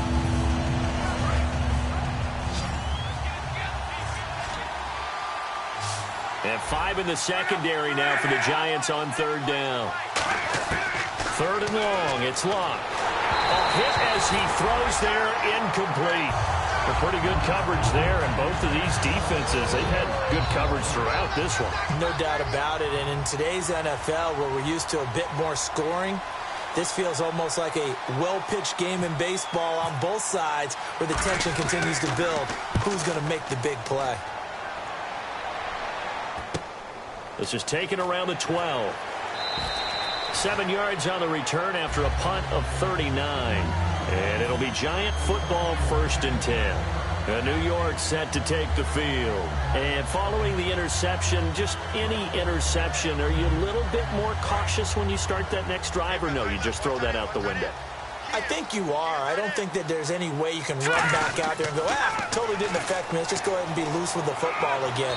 You're going to take care of it, but you have to be careful about being too cautious because now you can't run any offense at all. Still want to attack. We'll see how they attack them here. I know the toss play begins with the guy taking the snap and turning around and tossing it to the runner, but where the real intrigue is, can they seal the edge, whether it's an offensive tackle or a tight end in the direction they want to run the football? If they do that, that's the result that you get, that type of a gain. If they don't, oftentimes it's not a very successful play. They'll give it to him right up the gut. And he'll get to the 29-yard line, brought down there. 3 yards there, good enough to keep the drive moving. Now that's the way to do it. hand it to someone with vision and good footwork, and add in a little bit of power, and you find a way to pick up first downs. Now on first down, he'll drop to throw it. To Shepard, complete over the middle. It's a pickup of 16 there, and it'll lead to a new set of downs. First down and 10 now for the offensive group. Looks like the defense in press coverage here. They'll give it to him right up the gut. And he stopped immediately there. It's a loss of a yard there, and now second down. All right, Brandon, you know me as well as anyone. You know I don't usually advocate abandoning things during a game, but here we are in the second half. I think it's time to change things up. Let the running game go a little bit. Let's get to the passing game, and if you still want to get in the hands of the runner, maybe you swing it to him, throw it to him a little bit, try it that way. And taking it across midfield and inside the 45. Man, defensively, that hurts. They got him out of his rhythm. They had him hemmed in, but somehow he was able to tuck it away and get away for a gain.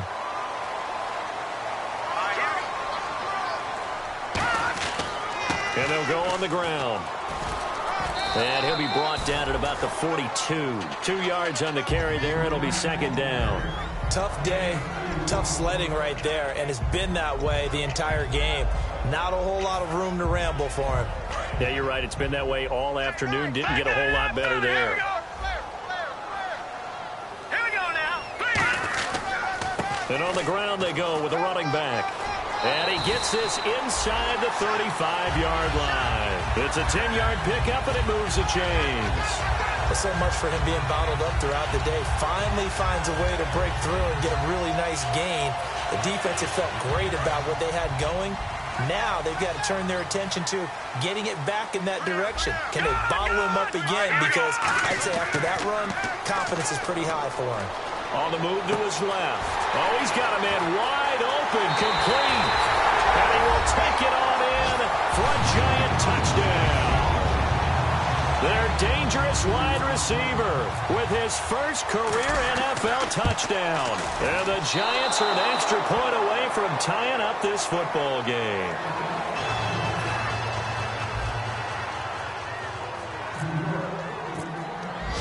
So we're back to a one-point game now as the kickoff comes. And that'll carry over the back line of the end zone for a touchback. Arizona getting ready to go as they take the field.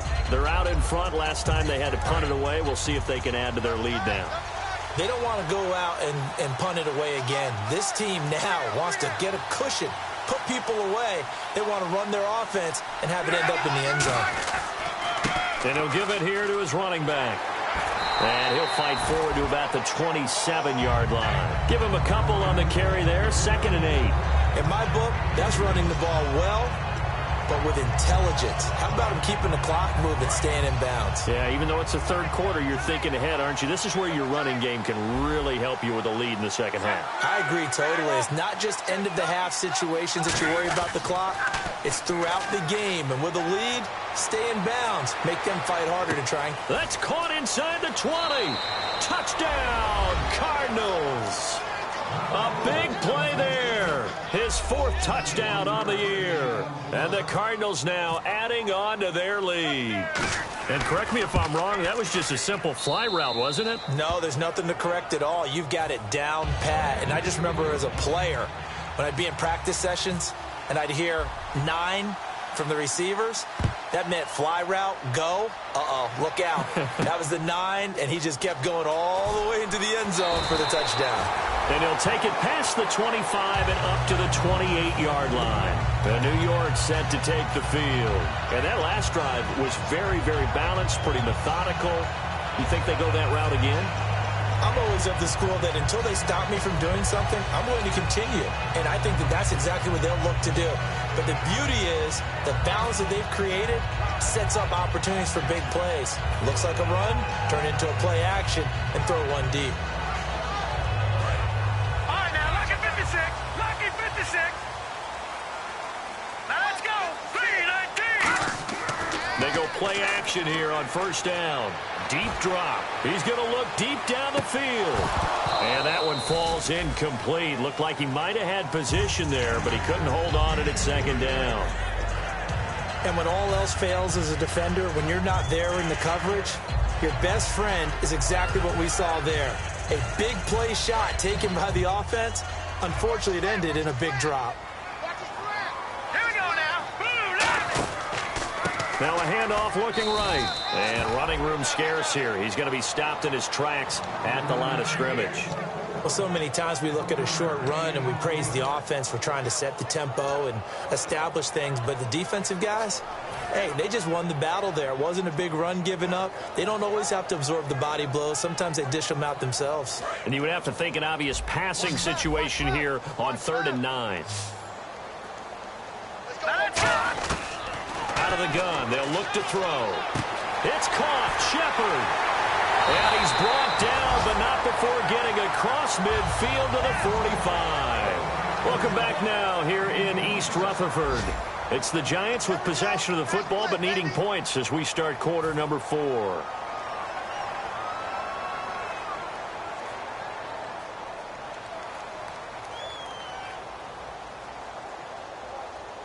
So after that big gain, let's see what else the offense has up its sleeve.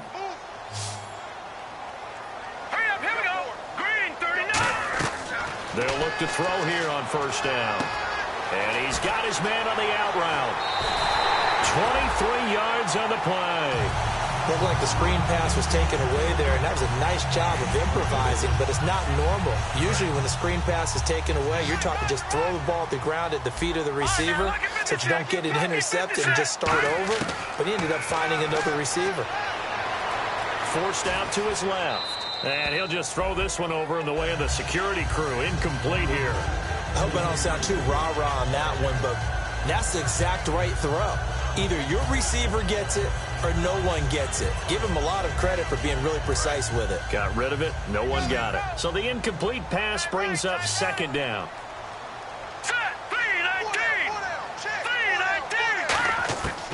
They'll stick with the passing game as he looks to throw. His throw caught right around the 6. That one good for 17 yards, and now they've got it 1st and goal. And now it looks like they're going to be in the hurry-up. And on the outside, they're playing press coverage.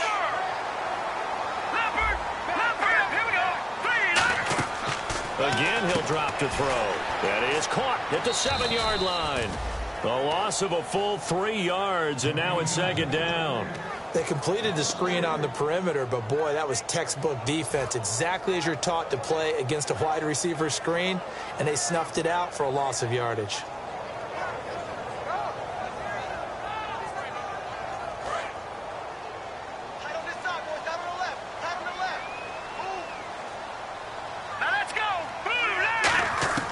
Back to throw again. Escaping the pressure right. And he'll take this into the end zone. Now, hold on here. We do have a flag down. So let's see what this is about.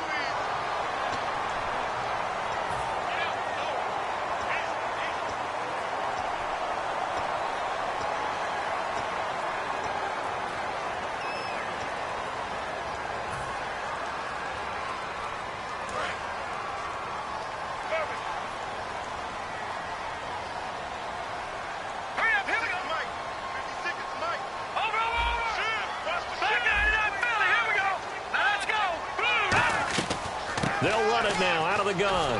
And able to push his way forward here for a good little gain. They get 5 on the run, but it leaves them with a tough 3rd and goal forthcoming. And there's a run to be happy with. Good, solid yardage. You'll take that anytime you hand the ball to a back. They'll look to throw on 3rd and goal. And he will take it on in for a Giant touchdown. Their dangerous wide receiver. His first NFL reception goes for 6. And the Giants are a 2-point conversion away from tying this football game.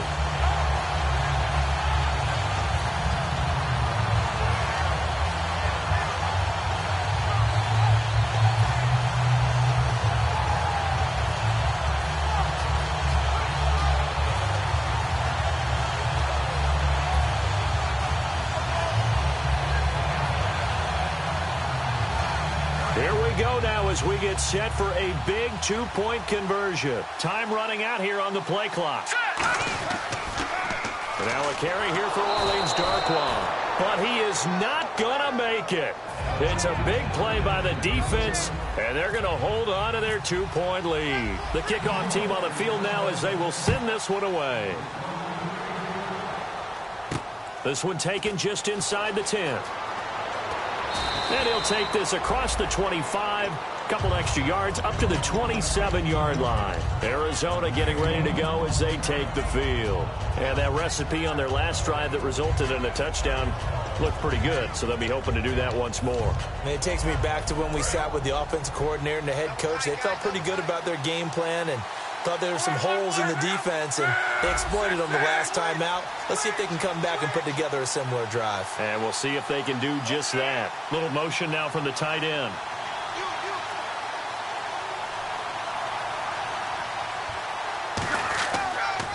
Now a handoff as they run left side. No gain on the play there, second down. The fourth quarter here, they've got the lead. They want to keep it on the ground. That's what they're doing.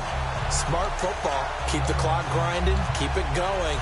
But you got to figure now, they're going to see more people stacked up at the line of scrimmage as they try and bleed it out. And on 2nd and 10 now.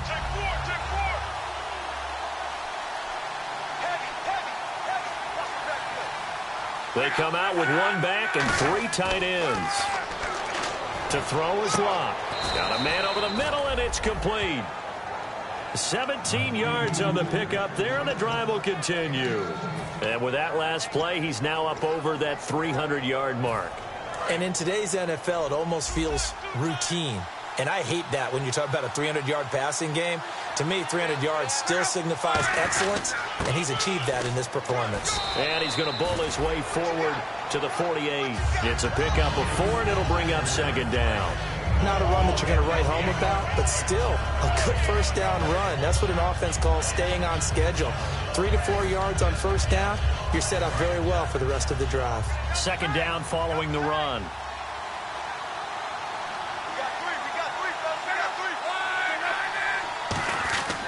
They'll give it to him right up the gut. And he'll be brought down right at midfield after a gain of only a couple. And in this situation with a lead fourth quarter, they're liking keeping the ball on the ground, I'm sure. And now the Giants will stop play as they take a timeout defensively. It's just their first. They'll be down to 2 remaining as we step aside here in the fourth quarter. And the offense here just looking to stay in bounds, complete the short passes, and put this game on ice.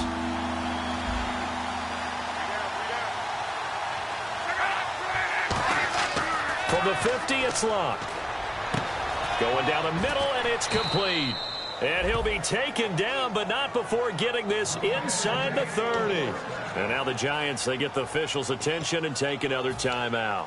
That's going to be their second. They'll be left with one more, plus the 2-minute warning, and we'll be back. And the defense in desperate need of a stop. They have to get off the field and get the ball back to their offense if they want a chance. And they'll run it here. And not much of a hole there as he gets it down to about the 24-yard line.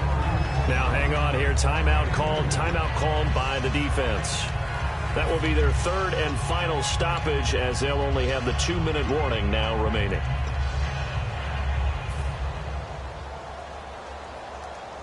Let's see what the offense comes with here. 2nd and 8.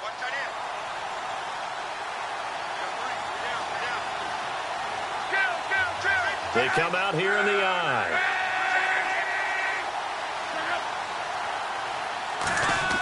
To throw on second down is Locke. Out to the left here to Reed. And down inside the 15, shy of the 10. There's a completion to the tight end, and I think that we're looking at something out of central casting, frankly. Absolutely. I mean, size, the hands. Speed. I mean, can flat out run. You put that whole package together, you light up the eyes of an offensive coordinator, don't you?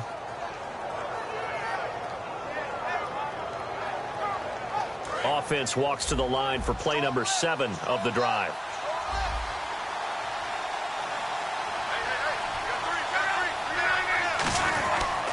They'll give it to him right up the gut. And he is into the end zone. Touchdown, Arizona. A great effort there. His 3rd touchdown now on the year. And the Cardinals will extend their lead. And that makes it a 9-point game.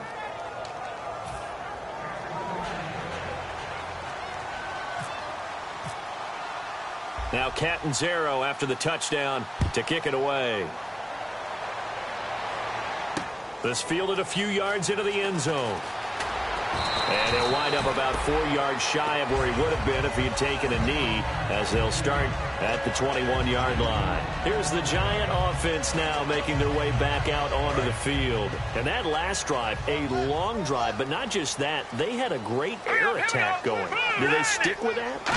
I would think that they would, because if they were confident enough to do it on the last drive, starting backed up in their own territory, why would you change anything? They've got to be confident about what they're presenting and continue to do so. Yeah, because the secondary, they really look clueless. And that was amazing because that drive went and went, no adjustments and no big plays by the defense to knock the ball away. And he will find his man on the outside. They'll get 17 yards there. And that leads to a New York first down.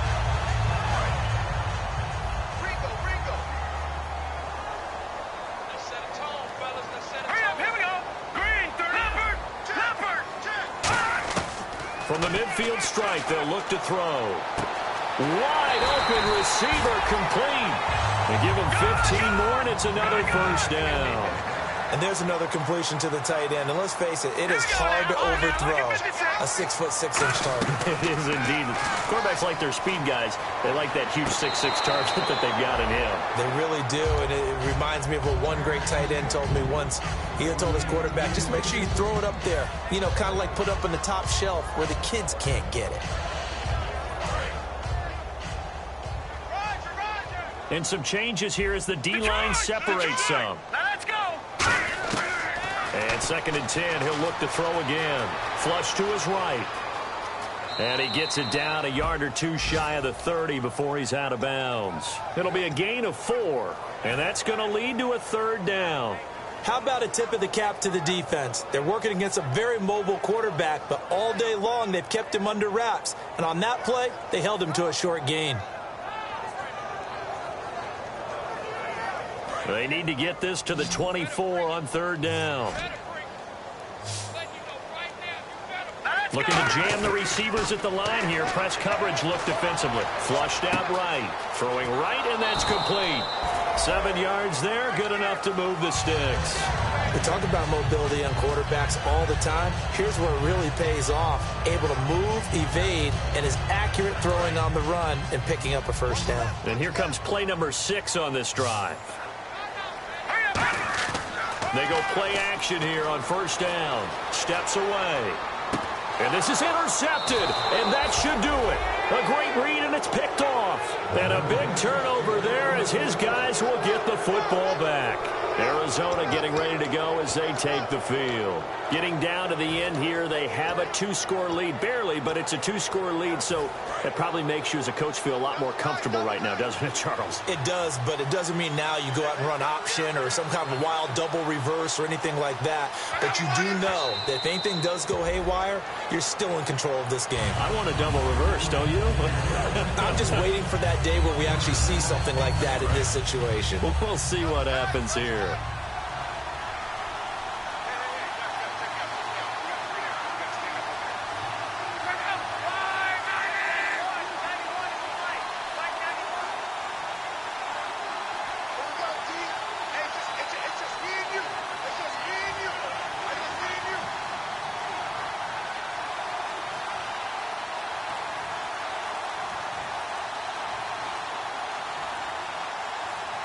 So locked down to a knee, and that ought to be the final act of this ball game.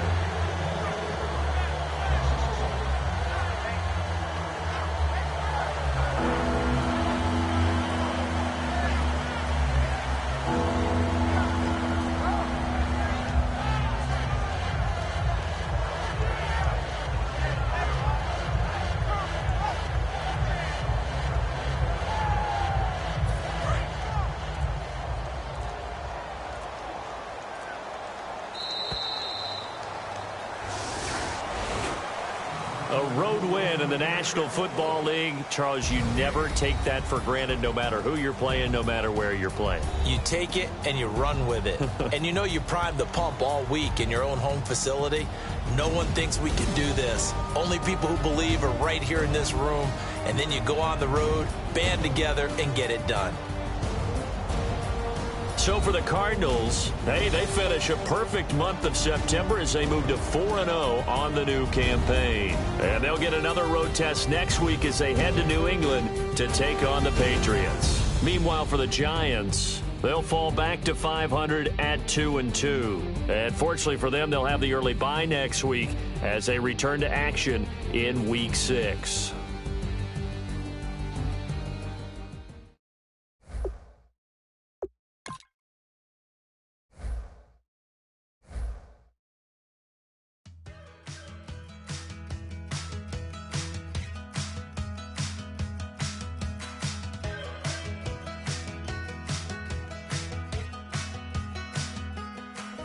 We're awake, we're alive, got the fire in our eyes. We're the kings, we're the queens, and if this is just a dream, don't wanna wake up. Let this feeling break up. We're running free, running wild, never running out of style. Got the fight, got the stuff, got the never giving up. Not gonna shake us, nothing's gonna break us.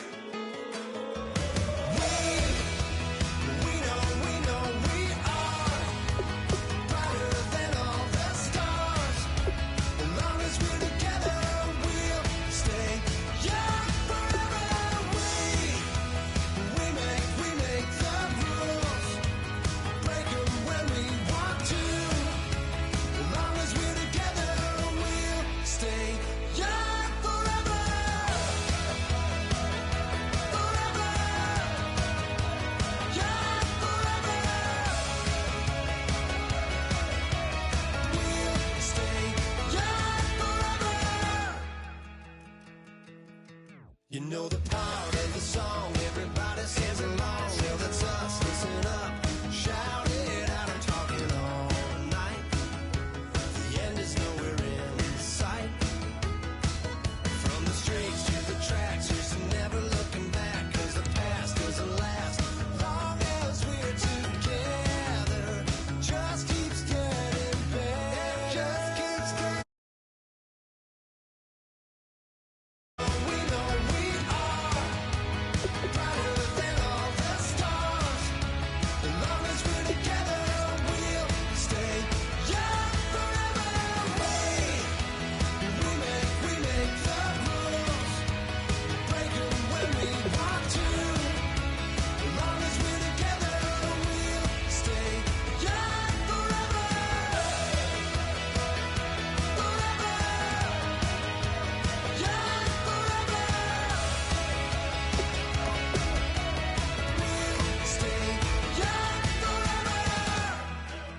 unwinding every moment, like the clock is broken. Never stopping, never slowing. Yeah, we're living wide open. Unwinding every moment, like the clock is broken. Never stopping, never slowing. Yeah, we're living wide open.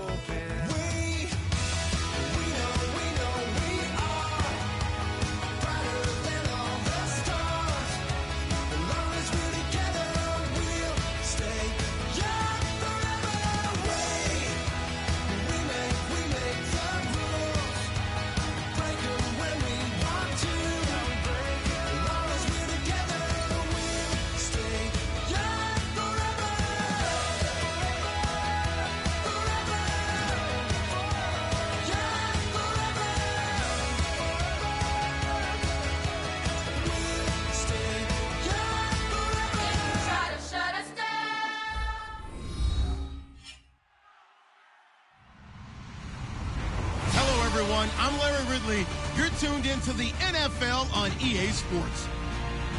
This is a team that comes into the game wishing there was more on the line, but the reality is they're just playing out the string at this point. Still, despite their disappointing season, you can be sure they'll be giving it their all here. It's the Texans going up against the Chiefs.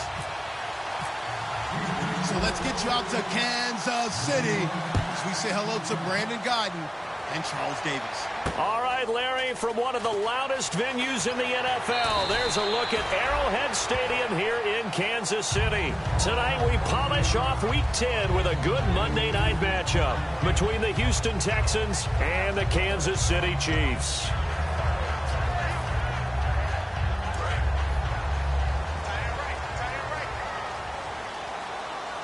They come out here in the eye. They'll try and start this drive in the air. It's Hill, complete. 5 yards on the catch there, brings up second down. This is the offense we're going to see coming up in this one, and Travis Kelce will be key. What a tremendous weapon he is, especially in the red zone. Knows how to find the end zone when running his routes.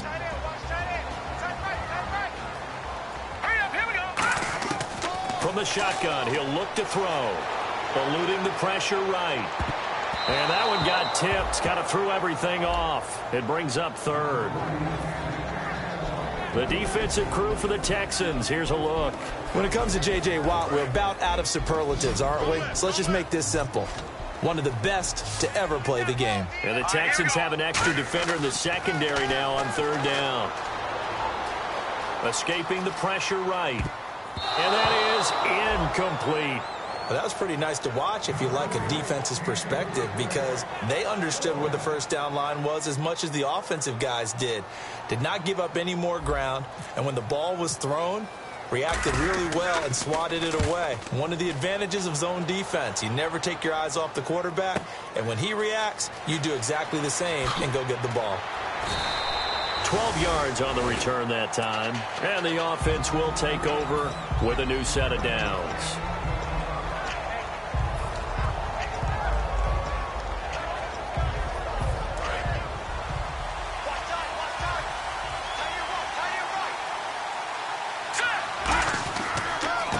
And they'll go with a ground attack here.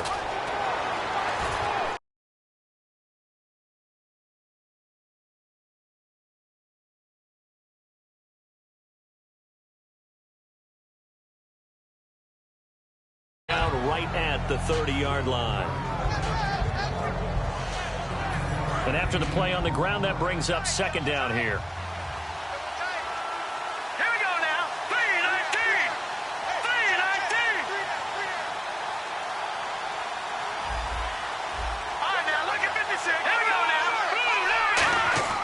On second down, here's Hackenberg. It's complete to Fuller. Well, we saw the practice film this week. They wanted to focus on these intermediate passing plays, and it paid off there. And they took that focus not just to the practice field, but in the film room to show the guys exactly what they wanted, what types of looks they should expect to get, and how they would beat those coverages each and every time, and it paid off on that play. Now a handoff here to his running back. And he'll get this up to about the 38-yard line. Call it a gain of 4 on first, and that'll make it second down. Offensive starters here. Wide receiver DeAndre Hopkins, a talented wide receiver. And he's still looking for that ultimate recognition. He wants to be mentioned with the best receivers in the game. His numbers suggest that we should do so. Now they'll run it on the toss. And he'll be brought down just shy of the 45. That's going to be a 6-yard gain. It leaves him with third down and just a yard to go. And once again, leverage wins. The offensive line, lower than the defensive front. They moved them and found some good space for the guy carrying the ball.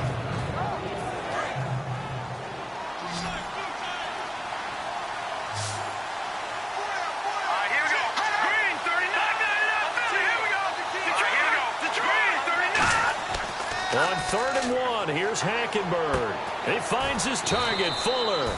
And he's able to get the first before he's taken down at the 36. In recent years, the slot receivers really gained stature in the NFL because they can do so many things.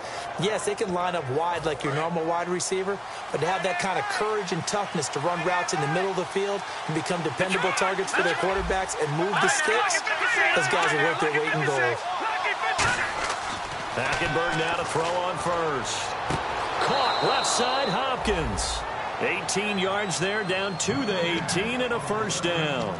Didn't they tell us in our meetings that they needed to account for him on each and every play? You think? A guy of his caliber? So how does a guy like him get that wide open? That usually means there's a entire breakdown on what the coverage was. That everyone thought they were doing something, and they were supposed to be doing something else. But bottom line is, no matter what, you have to know where he is and cover him on every play. Now they'll run it on the toss. And he's eaten up at the line of scrimmage. Might have gotten a yard down to the 16. The tackle made there by Dayon Buchanan. And a glance now at the Chiefs' defense. Dontari Poe emerged on the scene fast as a young player and continues to make big plays at defensive tackle. See if they stay on the ground for second down.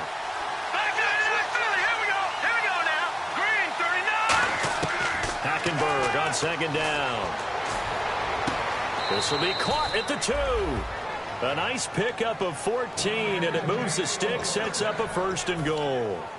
In today's football, where receivers break tackles, make people miss, get upfield for the extra yardage, when you see a play like that where it's caught and he's dropped on the spot, that's a big-time play by the defense.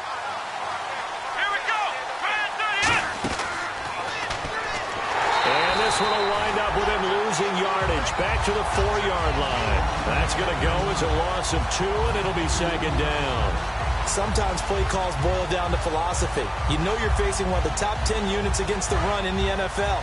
So do you decide to keep smashing against them, or do you decide to throw the ball here?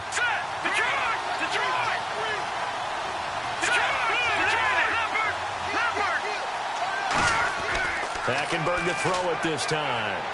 And got his man. It's caught. Touchdown, Houston. DeAndre Hopkins, his 3rd touchdown now on the year. And the Texans have taken the early lead.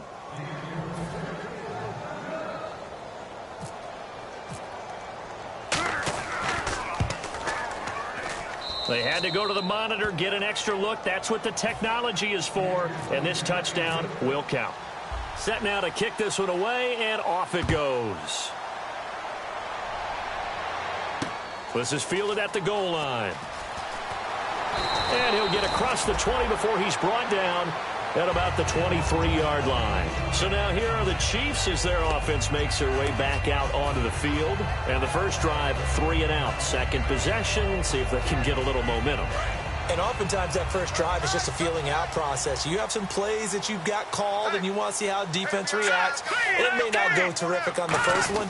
Now they're ready to go. They've kind of got a look at them, got a sense. Let's see if they open things up a little bit. See if they open things up. Let's see what the defense does here, too, after a good stop. Not a big run on the first play of the drive, but that doesn't necessarily mean it was a bad play. Sometimes you're just trying to settle in, get your guys a little bit of contact, and get things moving. Second down, 8. 1 receiver left, 3 to the right. Out of the gun, they'll look to throw. It's complete to Chris Conley. The reception good for 7. It's 3rd down. And he went in route there from the slot for the completion. Love how he runs his routes because it's all setting up your defender. Give him a little something one way, take it the other way. Head and shoulder fake. Sometimes you make one step to the outside, then break it inside. Really well-run route. Well, they get the completed pass, but still have more to go here on 3rd down. They come out here in the eye. They'll go with a keeper. They only get 2 there, but on 3rd and 1, that's all they needed to keep the drive going. They pick it up on 3rd and 1 on the quarterback sneak, and that's not easily done because there are extra bodies in there on the defensive side, and they're moving forward at the snap. Yeah, I was certainly expecting a handoff, weren't you? Yeah, I totally was. I thought they'd go with a back, maybe try and get a lead blocker in front. But as you talk about in different games, those guys with confidence in their offensive line, they just want to move forward and get it. And they'll go ground game here with a tailback. And the hole closes quickly. He gets it across the 35 to the 36-yard line. We always like to talk about defense in terms of levels. First level defensive line, second level linebackers, third level defensive backs. On that run, that was what we call a first level run, and it was stopped by a second level player. He'll look to throw. He's going to fire this thing deep right sideline. And they went for a big play through the air on second down. Couldn't connect. Now it's third. Sure, that pass was incomplete as they made an attempt to get a big one downfield. But that's okay because the second part of that is if you don't get the completion, at least you've told the defense you're trying to stretch them out a little bit, and they may have to change accordingly.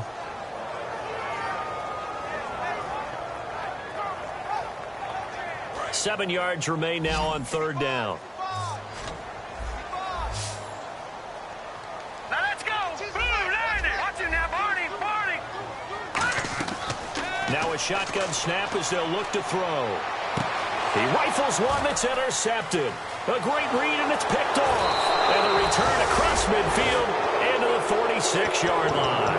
And now out comes Houston. And they'll just simply be looking to build off the confidence of the last time out where they scored a touchdown. And confidence is powerful, isn't it? When you've scored once, you feel like you can go back out there and get it done again. Doesn't matter what the defense throws at them. They feel like they're in a groove right now, and they want to get out there and show it. Yeah, hoping to stay in that groove here this go-around. Now Hackenberg. And down he goes. A sack. They sack him back across midfield at about the 48-yard line. And they weren't in zone coverage. They were in man, and each man did his job. And that looked like vintage, old-school coverage, didn't it? Man coverage reminded me of an old Raiders team. They had a Hall of Famer at one corner and a Defensive Player of the Year at the other, and they just... And this is caught at the 20. Touchdown, Houston. DeAndre Hopkins with his second touchdown of the game, fourth of the year. And the Texans are able to show off their quick strike ability. That's a heck of a start to this one for him here in the first quarter. 2 receiving touchdowns, just getting the game underway, essentially. I mean, there's a long way to go. If I'm on defense, I've got to figure out how to slow this guy down. Because when one guy shreds your team, that's demoralizing. Make him spread it around at least. But right now, he's showing no signs of slowing down. And he'll take this up past the 20 and down at the 22-yard line. And now here comes Kansas City. And following the interception, we'll see what they can put together on this drive. I can hear my old college coach right now. He always used to tell us before every game, the team making the fewest mistakes will win. What they're hoping is that last mistake is their only one of the game. Coaches, that's all they talk about, turnovers, right? Minimizing those and maximizing opportunities. Never make the mistake that the slot receivers, especially the little guys like we're watching here, are just quicker than fast. A lot of them combine quickness and speed, and they catch a lot of footballs, as we just saw there.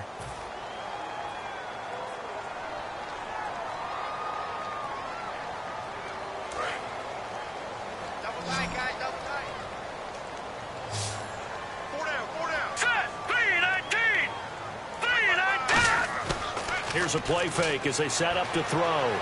Toward the sideline, and he will have the first down as he was able to keep the feet in bounds. Let's make this one simple. What a catch, especially the finishing part of getting his feet in bounds, toe tapping, and, of course, foot dragging. A little tapestry, if you will. Oh, I like it. They come out here in the eye. And to give this time to the tailback. And not much there at all. Maybe a yard up to the 43. J.J. Watt, the one that gets him down. J.J. Watt makes another tackle there, and it's for a minimal gain. And let's face it, if that's all you're going to get running the ball, you're not going to have much success against him and his team. Or, yeah, you better find a way to go around J.J. Watt, which isn't easy to do. It's really not, because you got to try everything. Can you go around him? Can you go by him? Can you influence him to get him out of position so maybe you can wall him off? He's a really sharp, intelligent player, as well as a physical specimen. And there's a completion to the tight end. And look at the size of these players nowadays. At that spot, 6'4", 6'5", and up. A lot of guys used to be basketball players, somehow came back to football. And that's really good for the game of football. You're getting better athleticism, great hand-eye coordination, guys who know how to control their bodies when they run their routes. 5 yards on the catch there, brings up second down.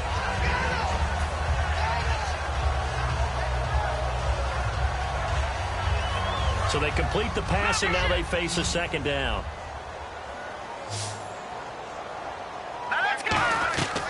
They'll run it now out of the gun. And he'll go down at the 28. It goes as a gain of 8, and it moves the chains. And that's a nice pickup of a first down on that second down run. And at that yardage gained, they can run that play on any down.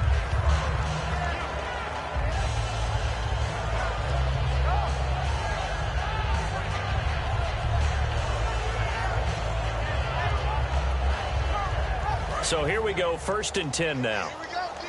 Here I come again. Here I come again. Now let's go. They'll drop the throw. Out to the flat. That's complete to his running back. That one good for 16, and the drive will continue. We can talk all we want about football being a game of strength and brawn. It's also a game of mismatches, and they're trying to create one there, getting it to their back out of the backfield to make a bigger play. As we often say, get it to him in space, let him use his leg. Yeah, if he can get a matchup against a linebacker or maybe a defensive end dropping out in a zone blitz, he's going to win that battle just about every time. And they'll lose yardage here. They go backwards to the 13-yard line. That's going to go as a loss of a yard, and it'll be 2nd down.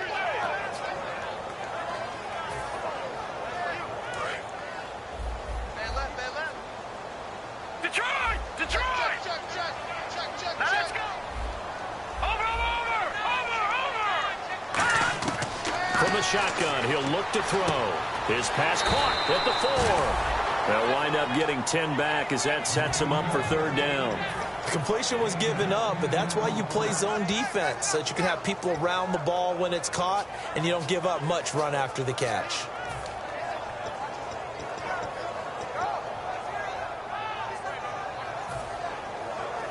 Ninth play coming up here on this drive. This is 3rd and a yard. Here we go now. 3-19. Now Davis.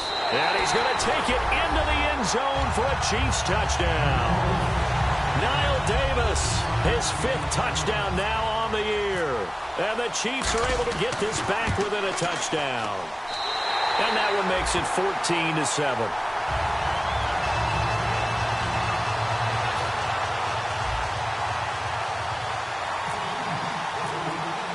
Now after the touchdown, here's Santos to kick this one away. Fielded about a yard deep.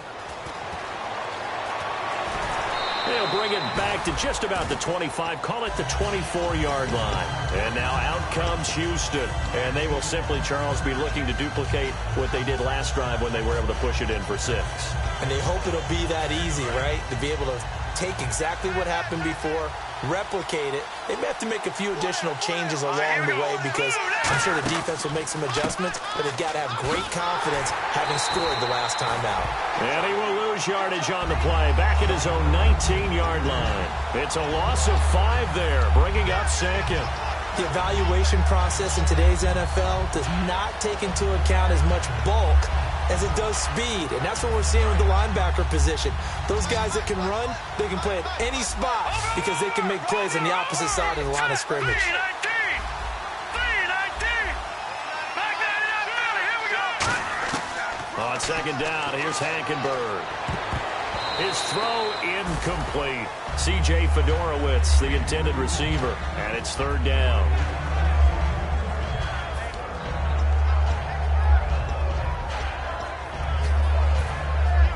And the offense looks to pick up the first here on 3rd after that incompletion. No. Check. Patriot. Blue 90. Watch it now, Marty. No. Check. Patriot. 3rd and long for Hackenberg. Hopkins on the grab over the middle. And he's going to have the first down, yardage to the 35. That was a nicely run slant route, and what the receiver's trying to do is make the defender think he's going upfield for a deeper route and then breaks it off, usually after about 3 to 4 steps, and cuts towards the middle of the field. And now what he's trying to do is use his body to keep the defender away from the football and get the quarterback a really nice target. Hackenberg looks to throw it. Oh, he's got a man wide open, complete. It's a gain of 21 that time. And the Texans are going to have a first. Quarterbacks love slant routes because the receivers are breaking right into their line of vision, and receivers love them as well because they're getting the ball on the move and able to catch it and try and get upfield and gain additional yardage. They'll run it now out of the gun, and he's going to get stopped up quickly. Give him a yard down to the 43. Now here's a defensive timeout called by the Chiefs. They'll have 2 remaining as we step aside here in this second quarter. Second down following the run.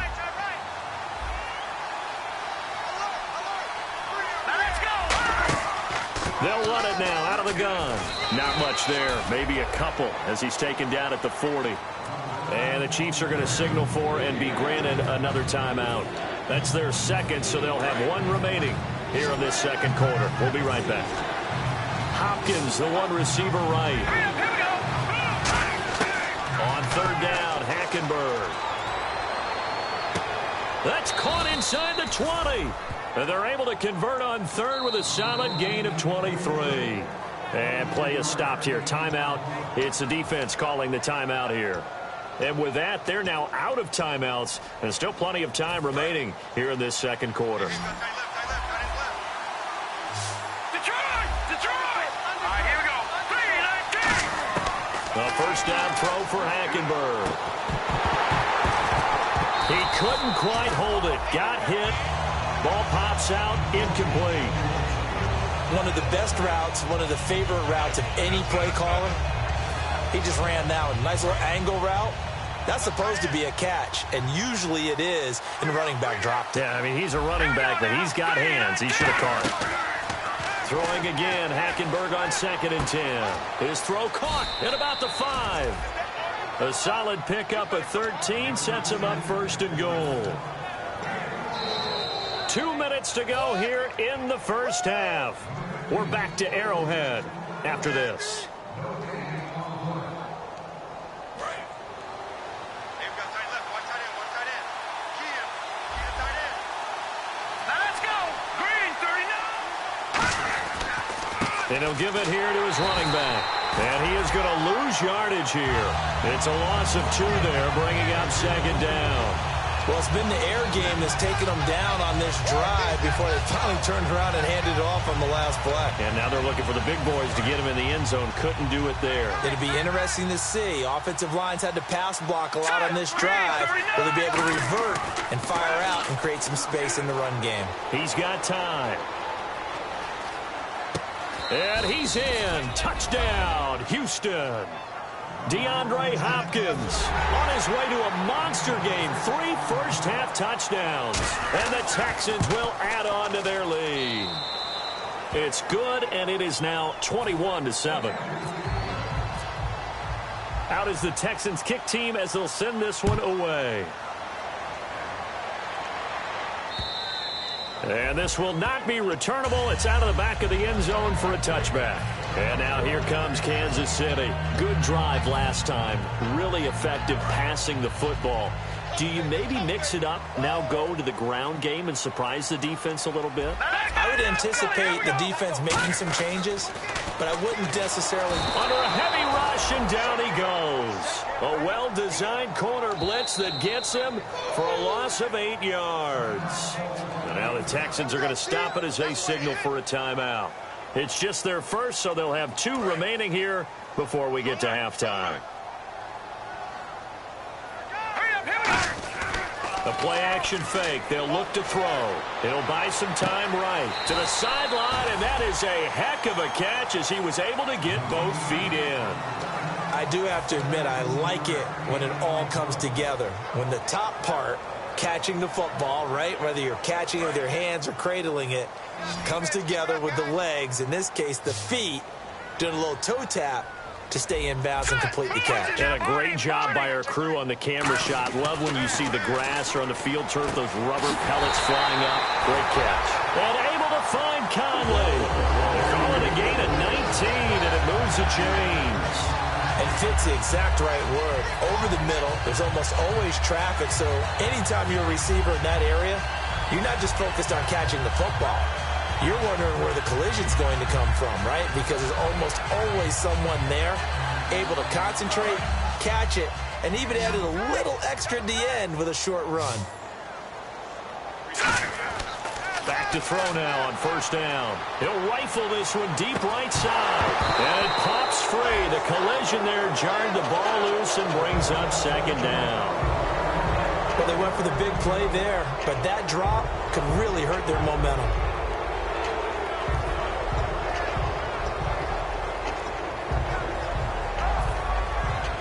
Offense still needing 10 yards. Second down. Here's a play fake as they set up to throw. Sliding out of the pocket. Now he'll let it go deep right side. And he can't hang on. That's definitely going to be one he wishes he had back. Incomplete in the end zone. One thing I know from experience is that when the deep ball is thrown and you're the defender, you've got to fight that little bit of panic that emerges. You've got to play the ball really well. It's a 50-50 jump ball play. And guess what? They took a shot. How are you going to win it? And in this case, they managed to get it done. And Hill with it over the middle. And he's able to get the first before he's taken down at the 36. And the offense moving quickly to the line. Looks like the defense in press coverage here. Now back to throw. And incomplete. A drop there in the middle third of the field. That'll bring up second down. On any passes in the middle of the field, anyone who's going after the football is going to be conscious that it's probably going to be contested and often physically. Sometimes that leads to drops. Offense looking to avoid a 3rd and long. It's 2nd and 10. They come out with one back and 3 tight ends. Caught. Kelsey, left side. And inside the 20 before he's brought down. And the play goes for 19 yards. Gives him a new set of downs. Partner, it's a lot of fun watching the NFL now, isn't it? Because when the big fella runs routes, it used to be when we were kids, he'd run about 3 different routes, and that was it. Now he can run anything and catch the ball, as we just saw there. And he was hit as he threw it there, and it forces it incomplete. The good signal callers would never go back in the huddle and play the blame game because they need those guys to protect him. But on that last one, his offensive line, they lost their leverage very quickly, and that's why they were able to get to him and hit him as he tried to throw the football and force an incompletion. So we have reached halftime here in an 11-point contest as we send you down to our EA Sports Studios in Orlando, where we find our man Larry Ridley with our halftime report.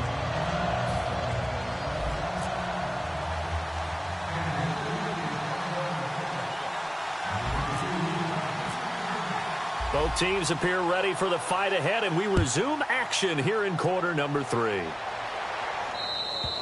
And this will be a touchback as that sails over the end line. Out comes the Houston offense as they get set to take over here. They built a good first-half lead. Now they have a chance to add on to it. And what I'm thinking is that the offensive staff spent the entire halftime just working with them on, here's what we think they're going to do to attack us in the second half. Nice first half that we've had, guys, but be prepared for some change-ups. We're going to see them when we kick it off in the second half. See how they handle any adjustments that might be made defensively. In every game, teams are looking for that momentum shift, and that run there, the offense feels like, hey, maybe we can get something going, but defensively, they've slowed them down the entire game. They don't want to turn into more. They're going to try and figure out a way to take it back on this next play. They'll lose a yard that time, and that's going to lead to a 3rd down. Well, Brandon, so much for halftime adjustments. They still can't get anything going on the ground. It may be time to loosen things up and start flinging it around a little bit.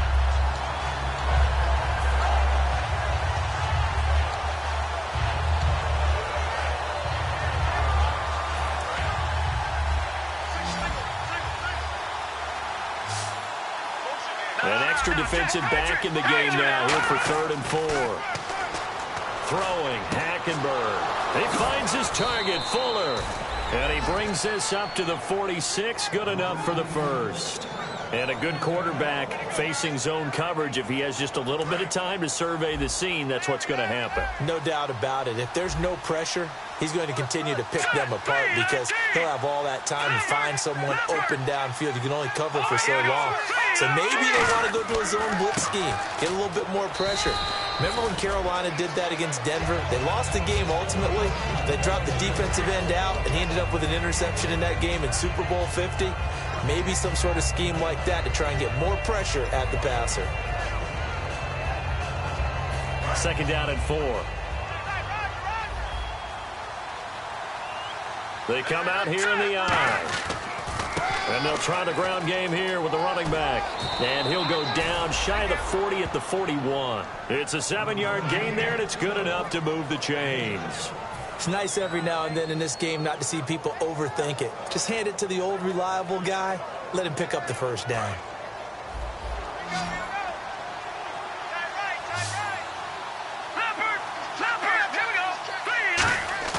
Now a play fake here on first down. Hopkins on the grab over the middle. And he gets this one all the way down inside the 20-yard line. They like going to him in the slot. He catches another one. I think this comes under the heading of until they stop him, why not go back to him? He has something going really well. Great working relationship with the guy throwing the ball, and they keep making the connection.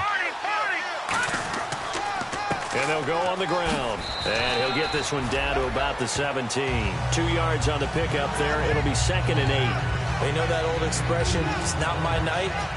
It hasn't been his so far. I don't know if the legs are a little bit heavy. Sometimes having to hang out all day and play doesn't exactly play to your advantage, but it's been a tough go for him. Every time he looks up, somebody's there defensively. That was the same case on that play. And he fires one that's intercepted. A great read, and it's picked off. And a big turnover there as his guys will get the football back. So here's the Chiefs offense ready for their first reps in half number 2. And tough to win games if you're going field goal, field goal, field goal here. They got field goal last time. Now they'll be looking for a touchdown. They're looking for the big chunk now because, as you noted, the field goal way of doing it makes it that much harder and puts more pressure on every possession for you now.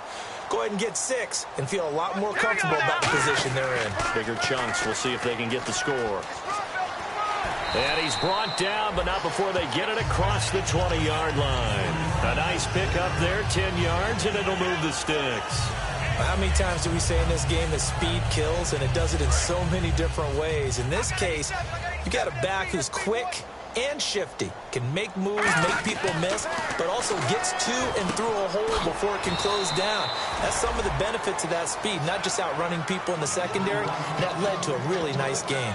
Nothing on that one. It'll be 2nd down. Well, the stats that matter on this play don't help a team very much unless, of course, you're playing defense. If you're getting points per reception, you got a reception, but no yardage. Great job by the defense, though. They read through that one. They read through it, gave up no yardage, and people got credit for tackles. Pretty good deal. They'll give it to him right up the gut. And he'll get this one up to the 26. It's a gain of about 3, but it's going to leave him with 3rd and still 7 yards to go.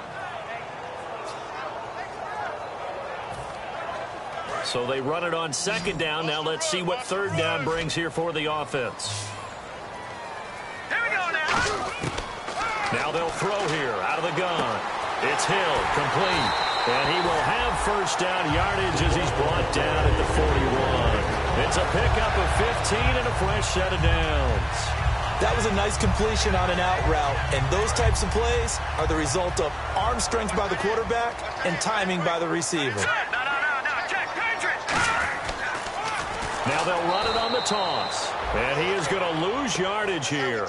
So a loss of 5, and it'll be 2nd down. We've become so accustomed to it, you sort of take it for granted. You really do, but he is so good that every team in his division, every year, is trying to make sure they draft people charged with trying to block J.J. Watt. So far, hasn't been too successful. From the shotgun, he'll look to throw. Wide open receiver complete. And a nice gain of 21 yards.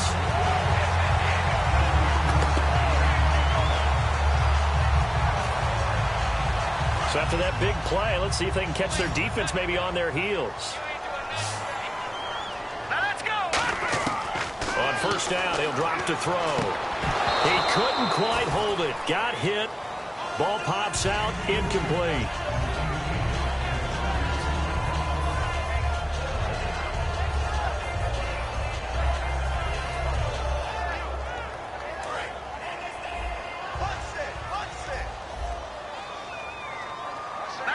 They'll come out in the pistol.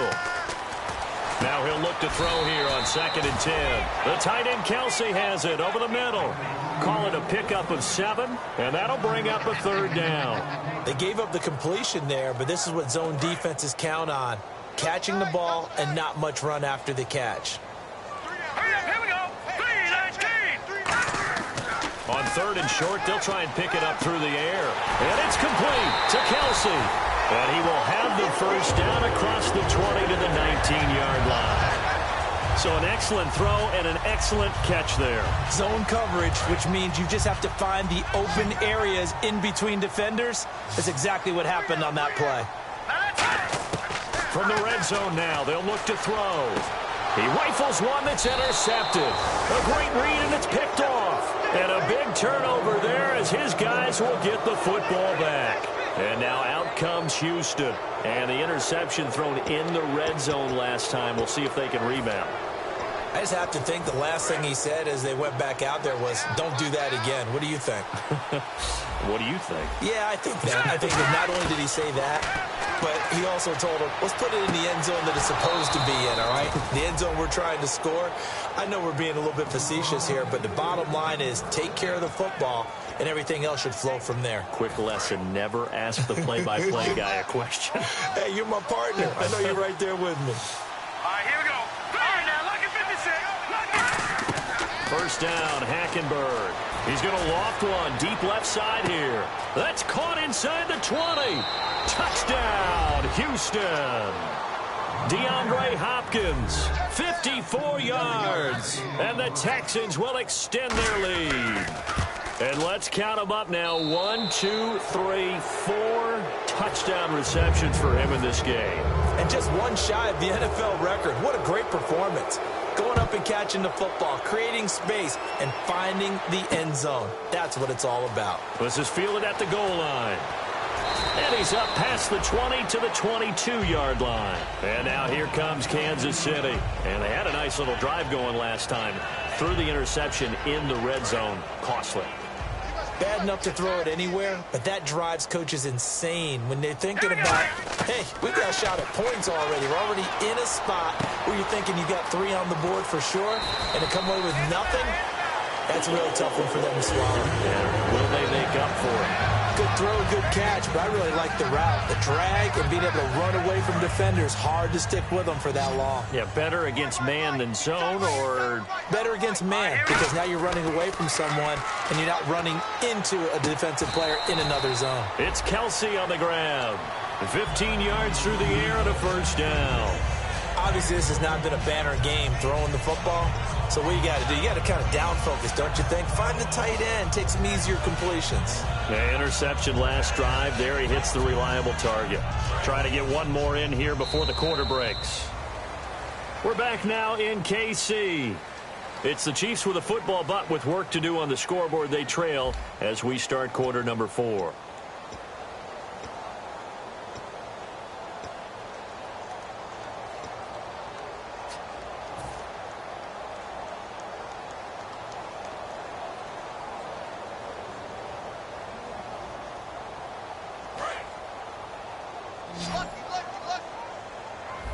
Receivers to the left, one to the right.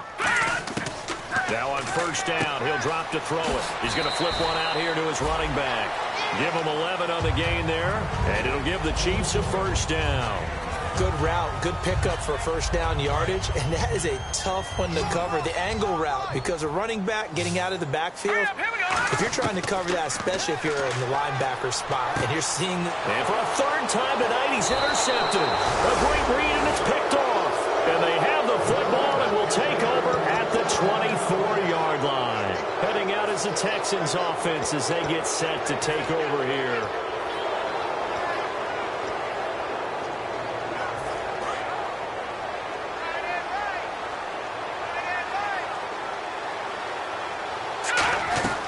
They'll run it now out of the gun. And nothing doing. He's immediately taken down at the line of scrimmage. Just a yard on the pickup there, and it'll bring up a 2nd and 9. Well, they held him to a short gain on that one, and it almost felt like on that first run, they were trying to just throw the jab at him. So how do you stop a jab? Get closer and smother it, just as they did on that last play. Here we go now. No. 2nd down, Hackenberg. Trying to lay one up deep.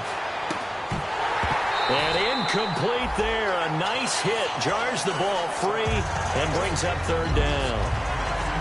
I on every offensive coordinator, every play caller sheet, they have about 5 or 6 plays per game that they call shot plays or big plays, and you don't get many opportunities to dial them up, and they just did, and they drop it with a great chance to make a big play.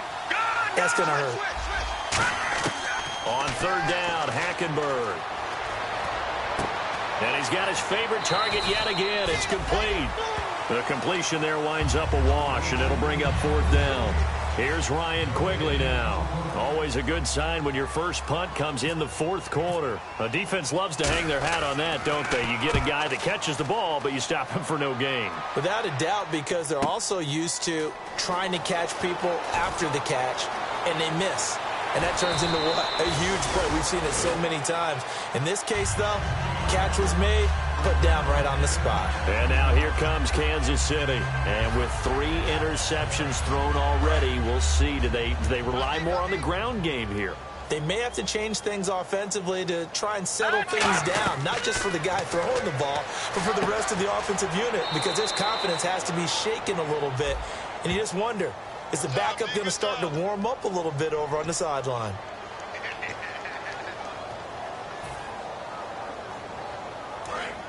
No. Check. All right, here we go. Halfback sent in motion. Green 39. Now they'll throw here out of the gun. Complete, the tight end Kelsey. And he'll be brought down shy of the 40 at the 38-yard line. Give him 10 yards on the pickup, and that'll make it 2nd and 10. And now they're in the hurry-up. They come out 5 wide, 3 of them to the right side. Back to throw now on 2nd and 10. They complete it to Hill. And he is going to lose yardage here. So he loses 3 yards there. Now 3rd down. They threw the screen to the perimeter, but to no benefit at all. Tackled behind the line of scrimmage for a loss of yardage. And with a 3rd and 13 here, the defense in a dime look. From the shotgun, he'll look to throw. And he's got his man out of the backfield. That's complete. A gain of 19 and picking up the first. One thing I can say pretty safely, that route is not called if you don't have a guy who can throw the ball and put some mustard on it. Because if you're going to lollipop it in the middle of the field, bad things usually happen. It takes a strong-arm guy who can rifle it in there, and they were able to successfully complete that one. Here we go. Leopard. Leopard. Fresno. Watch it now, Barney. Watch twist. They'll look to throw now. Nowhere to go here. He lost the football. So it goes as a fumble, but the key thing, not a fumble loss. Yeah, that stat's big, isn't it? I mean, I remember watching teams play. The ball might be on the ground a number of times during the game, but if the other team doesn't get it, that's a huge difference in the ball game. And in this case, they were able to retain possession. Again, we'll see the pistol here. Out of the gun, they'll look to throw. Oh, the ball comes out on the hit, but they'll say it's incomplete. His favorite target, Travis Kelce, the intended receiver. And it's 3rd down. We just saw another example of really good defensive football, which has led to the cushion that they have in this game. Got to him once again, knocked him on the ground, forced an incompletion. And they've set the tone. It's one thing to set the tone, another to come in here on the road and set the tone. And it looks like we've got a dime set here defensively. 6 DBs in the game. Now a shotgun snap as they'll look to throw. And Hill with it over the middle. It's a 15-yard pickup, but it'll lead to a 4th down. I don't know how many times, not just in my playing career, but you and I working together, have we ever heard a coach say, you know, I just don't have that play on my call sheet? And that's really what we had here. That was a big hole they were trying to get out of. Yeah, big gain, still a ways to go, though. A critical one here if they're going to have any shot at this thing. So they'll go for it on 4th down. Got to try it here. He's back to throw. And he's brought down. Can't do anything with a football. It's a sack and a turnover on downs. And now out comes Houston. And on the last go-around, they really couldn't get anything going. They had to punt from deep inside their own territory, which means you're going to lose the field position battle as a general rule. What they're looking for now is a little more consistency, move the ball at least a few times on offense, get a couple of first downs, and hopefully flip the field. Yeah, just something to build off of. That's what they're looking for here. Yeah, that wasn't a big run, just a short one there. But guess what? Sometimes you treat it like boxing. You throw that jab out there, and you throw it again, then you come with a big punch later. Maybe. No, bottled up. Fumble. It's out. It's loose. Wow. That ball gets knocked free, but a teammate comes along and scoops it up. It's almost like baseball. Guys at bat, people are on base in scoring position. One guy doesn't get him home. The next guy comes through and picks him up. And avoids the turnover. And the Chiefs showing a dime look as they defend this third down. Throwing, Hackenberg. And they're going to bring him down. Back across midfield at the 45. And now that brings up fourth down there. A loss of 6 yards on the sack.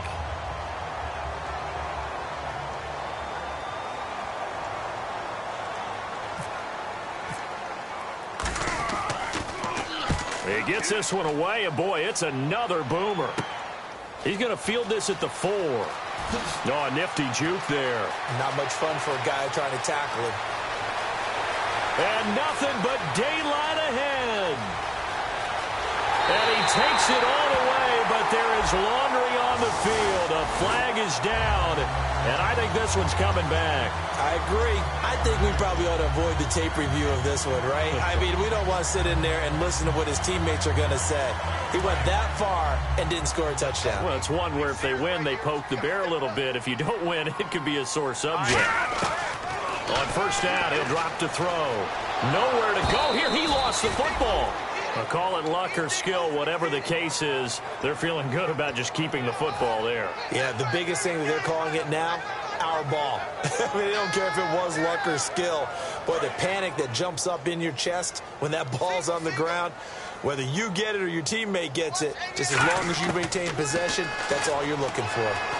And he's going to be taken down here. Back across midfield, 3 yards away from midfield at the 47. Okay, you know my bias is about to come out here. A lot of people think that the offense is just moving in the wrong direction. I'd say they're moving in the right direction because the defense is pushing them back. Former defensive guy. Now, as a quarterback, third and long, you really got to rally the troops here, don't you? Yeah, you do in a big way. And what else do you have to look out for? More pressure coming at you because... And for the 4th time tonight, it's an interception. A great read, and it's picked off. And he's going to get this one to the 23-yard line. And now out comes Houston. They have the big cushion here in the final stages of this one. I don't know if there's any better feeling than being up big on the road. There really can't be, because for a team to go on the road and win in the NFL, that's huge to begin with. But just think about all the preparation that went into it. When they first started talking about this game, leading up to it during the week, going on the road, unfamiliar city, obviously, unfamiliar hotel. No one's going to be with you once you get to the stadium. They're all going to be against you. You name it, all those things they had to deal with, they were able to conquer them and do it convincingly. Yeah, they did it very convincingly, and now the final moments of this one. And he's got some space here. And he's brought down after a good gain. 23 yards on the play. You got to feel a little bit for the defense there. They've done a terrific job all day long holding this guy in check. But that might have been the run to break things out for him, maybe turn things around. Now he's going to have some confidence, and maybe he'll get to his normal yardage.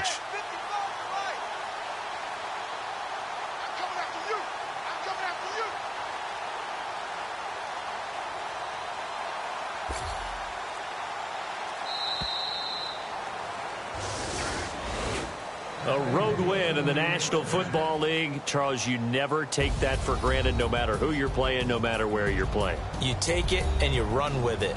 And you know you primed the pump all week in your own home facility. No one thinks we can do this. Only people who believe are right here in this room. And then you go on the road, band together, and get it done. So for the...